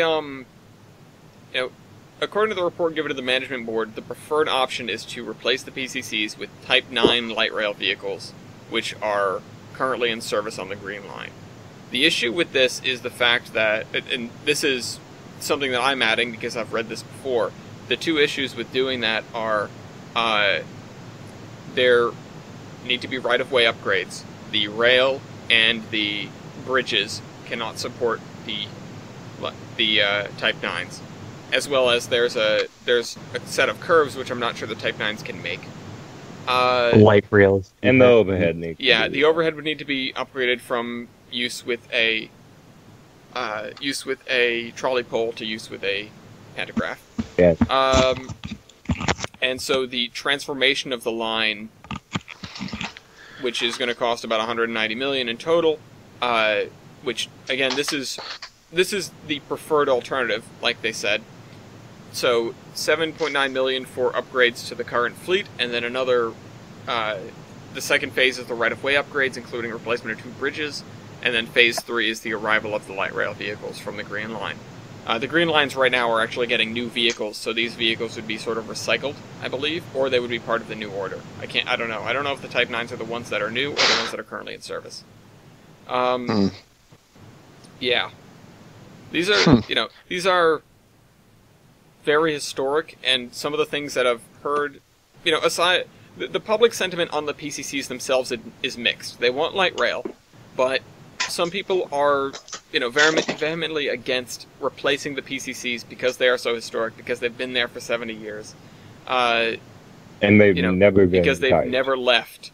And they are the last, sort of non-historic PCC operation in the country. I have to say non-historic because there are lines. Muni. Yeah, there are lines and groups out there that was going to be my question. Yeah. Why does San Francisco not count? That's mass transit. It's not historic. Philly also has PCCs. The Market Street Railway is historic, and that's what operates most of the PCCs. Yeah, it's okay. They brought PCCs to those places for the specific purpose of running PCCs there because it's cool. Yeah, there aren't many San Francisco PCCs in San Francisco. Yeah. If that makes any sense. And yeah, Boston is the only place where they got PCCs and they never replaced them and they never left, and the only reason they're still there is because they never got around to changing that. And they don't really want the PCCs there because they're a hassle to maintain, and this is the other side of the public sentiment, which is that, this is a commuter operation, not a historic operation. We should really focus on what's best for what's best for commuters and what's best for the system and that sort of thing, and not worry so much about which equipment we're using. We shouldn't let that weigh as heavily on our minds. Now, I can see a little bit of both, again, because I'm a traffic engineer, and because I'm a fan of PCC cars, but the takeaway from this is if you want to be absolutely certain to see a PCC car in this context, get to Boston within the next 10 years or so. Yep. So, yeah. Yeah. Just for the sake of pointing out a clarification, the F Market and Wharves Historic Streetcar Line and the city's 3 cable car lines are owned and operated by SFMR or Mooney, a service of San Francisco Mass Transit Association. Yes. Okay, so it is technically a historic thing, but they're still city-owned. Yeah, no, it's part of the they're not. It's part of the transit system. Again, sorry I cut you off. No, you're okay. I was just confused there because I remember seeing them running in San Francisco. It was like, oh, it's really cool. They still use PCC cars, and technically, yeah, they kept the PCC cars. They've reintroduced them to some extent and moved them, but I would say that they reintroduced them. What? Yeah, it's just the difference between, hey, we're going to run PCCs because we want to show off these PCC cars because we like them and because they're cool, versus we're running PCC cars because we never replaced them. Because this is literally all we have that works. Yeah, San Francisco has tried to replace them multiple times. Yeah. And it failed. Well, yeah, our Boeing cars. They built BART. They made it the wrong gauge. Oops. Try best, but you don't succeed. Yeah. They've never been. Problem. Although it actually clarifies this at the bottom of the article. Although a number of cities still use PCCs in regular service, including Philadelphia, San Francisco, and most recently El Paso, the Boston car is unique in that they are the only ones in the United States to have never been retired from service. El Paso. Yeah. There's I think we actually. Joe El Paso got some. I talked about them. Scott speed round. Scott actually built the El Paso streetcar. Oh, really? Yes, Scott built that. Cool. He was doing your job, Ellis. Yes.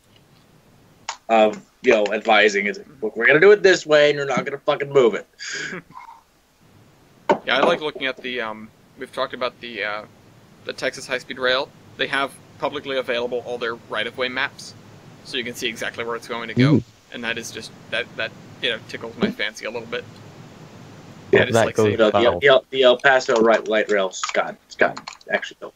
Very cool. I would like to make one more piece of news, just so I can segue into light rail. Uh-oh. If we remember, was it last year? It was like 1 or 2 years. When a massive double stack train derailed on top of a light rail station in Pittsburgh. Oops. Oh wait, this is not... we grabbed opposite ones. I meant to grab this one. You went to grab the other one. All right. Oh, okay. You just take that from my thing. Take that from my thing. Just do that because that's a great article. Yeah. The Port Authority or whatever the hell the light rail is now suing Norfolk Southern within reason for I think $3 million. Yeah, it cost them $3 million to repair the right of way. Yeah. So they're suing them. It's like, look, don't do this again. It is most likely going to be the end of double stacks on that line, which they're going to reroute somewhere else. Yeah. Which is understandable. I can't blame them for wanting to sue Norfolk Southern for crashing a train down on their. I mean, I don't think there's any debate here. They, Norfolk Southern dropped a train on them. Yeah. They should pay for the damages from dropping a train on them. What's going to make this court case rather interesting is the fact that this is a railroad company versus a railroad company. They both understand each other. And probably hate each other. They both know. Come on, guys. It was an accident when we dropped the train on you. Yeah, they both know what they want done, and they can tell their lawyers, this is what we want to do, and the lawyers can say it all in legal speak. Whereas compared to most other places where a train hits car, and car doesn't have any idea of what railroad is. This is the railroad. Railroad v. railroad, 1v1 me. So, it's going to be rather interesting to see this play out. It would be interesting, but at the same time, you look at it outside of the legal speak, just from a logical sense, it's pretty clear who's at fault and what the result of this should be. Oh, yes, definitely. But this doesn't mean NS isn't going to try. Mm-hmm. Well, they have agreed to the lawsuit. They're not going to, just say, here's money, shut up. Yeah, they're not going to settle. They're going to go in for it. Yeah, as far as I understand, they are actually going in for it. They'll probably go in and settle a couple weeks. Yeah. A little while later, when the court is like, this is pretty legitimate, they'll be like, crap, we don't want to pay all that money. Yeah. Yeah, they're going to try. The court's like, in fact, I think you should pay them more. They should pay you more money. Norfolk was like, we will settle. All right, fine. Can I talk to you outside? So how about that $3 million? How about $3 million right now in cash, and I'll blow you. Let's go. I have it in this suitcase here. Even the blowjob? Cool. Yes. Even the blowjob. It's blowjob. You open the suitcase and there's somebody's sticking their head to the bottom of it. It's like dick in a box, like head in a box. Cheese with the slurping noises. I was gonna say there's a hole cut in it. It's like my dick in a box. Yeah. All right. It's an inverse blowjob. I think that's about all the news we're gonna get. Okay, well. Speaking of things glowing. Oh no. Starving homework to do, so we could wrap this up. Alright, Doxon, you hit a couple that you think are entertaining, and then we'll move on to our last section. Alright. Metrolink's F-125s did an oof. That... What else is new? Yeah. They failed when water seeped into the dynamic brake compartment, which I feel like locomotives should be waterproof, but, I mean... Well, allegedly, it seems like they were supposed to be. They just weren't. Early years of diesels, steam engines were kept on tap because they didn't trust the diesels in water. Yeah, well, I mean... Even today, some still kept on tap. Well, that's when you have to wade. That hasn't gotten any better, I don't think. The thing with this F-125 thing is, they are having to get BNSF units because of the F-125 problems, because they forcibly decommissioned their F-59s. Something like by drilling a hole through the prime mover, I think. Good lord. Why? Yeah, I don't know why. How would you do this? I don't know With why. a lot of Got a great idea. Let's decommission these locomotives before we're sure our new ones work well. Yeah, I feel like they jumped the gun on that. But anyway. Yeah. Well, tap the holes and put plugs in it. Yeah, right. Alright then. Well, if that's everything interesting, then we can wrap this up by our section that everyone loves to cheat at. By everyone, I mean specifically O'Gillies. Yikes. Yeah. Throwing shade. I don't think anybody's cheated except O'Gillies. Anyway, alright, it's loading the map now. What does everyone think is the latest train on Amtrak? Okay. Oh boy. Let's shake it up a little bit. Let's do west or eastbound ski train or Winter Park Express. Okay. I don't particularly think it's late, but I feel bad that it hasn't made an appearance thus far, so why not? Didn't I mention it a couple times ago because it was stopped somewhere? I thought that was a Zephyr was stopped. There was a Zephyr and a ski train stopped behind it. Oh, maybe. Anyway, alright, well, what do you say? Westbound ski train? Okay. Eastbound. Okay, yeah, because it's the end of the day. I saw the westbound come into Winter Park this morning, so... Anyway, alright. Eastbound ski train. Westbound California Zephyr. Westbound California Zephyr, okay. I'm going to mix it up, but I'm going to say the northbound Vermonter. Or, not the Vermonter, the Montreal. The one that runs up to Montreal. Montrealer? Okay. Yeah, whatever that one is. That is the... Is it the Maple Leaf? I don't remember what it's called. I think it is the Maple Leaf, now that you say it. No, it's the Adirondack. Sorry, it's the Adirondack. Okay, that one. Yeah. That one. Okay, the northbound Adirondack. Alright, did you say the westbound California Zephyr? What? Did you say the westbound California Zephyr? Yes, the westbound. Milky? I am feeling the northbound Coast Starlight. Coast Star. You're just gonna go at it until you get it because it's burned you this many times, huh? Okay. Well, the northbound Coast Starlight is 36 minutes late. Damn. How about the southbound? The southbound... Well, I'll say it. The southbound is 42 minutes late. It actually just left Albany. Damn it. The Winter Park Express is off the map. They already made it back. I actually glanced... I saw them on earlier. The Adirondack has just left New York City. Or no, sorry. No, it's almost at New York City. The northbound Adirondack isn't on the map. Aw. What's the southbound at then? Southbound's on time. Aw, damn it. Yeah, it's almost home. I didn't realize the Adirondack stops a bunch of places north of Albany, and then it runs express from Albany to, Oh, no, it doesn't. No, it doesn't. It just... I don't know why it's telling me that the last time it was on time was at Albany. Anyway, what were the other ones? What am I missing? Oh, that's right. The only one left is the westbound California Zephyr, which is 7 hours and 56 minutes late at Reno, Nevada. Holy crap! And it is the latest train on Amtrak. Wow! Congratulations! Yeah, so you got it. You win. I win! Yeah. Were you perhaps looking at the map before we started the podcast? No. Okay. I just wanted to know because it's been having a bad time. I've been keeping an eye on it. Where is it? It is in Reno. It left Chicago 5 hours late. Yeah. So it's getting fucky to new truck. It's one of those long distance trains that came to mind as being liable to be really late. Some other Which late is odd considering the Zephyr is usually one of the best for time of the long distance services. Yeah. It's the Chief and the Empire or not the Empire Builder, the Marias one. No, the Empire Builder. The Empire Builder and the Sunset and the Chief. Oh, I was thinking of the Empire State Express. Yeah. Jesus. Yes, the Empire Builder and the Southwest tend to be the latest of the long distance. The Sunset Limited is usually worse than the Chief. That's true. Anyway, I was thinking ones particularly that go like out west, but the Sunset's true. Some other ones. California Zephyr picked up like 3 hours between its last stop and its next stop. Yeah. It is 3 hours 28 minutes late at Truckee. So they got fucky. The Crescent picked up 5 hours between Atlanta, Georgia, and Anniston, Alabama. So it's now 5 hours late. And the City of New Orleans is 21 minutes late. Oh no, it's about to be 3 hours late. It's experiencing a service disruption.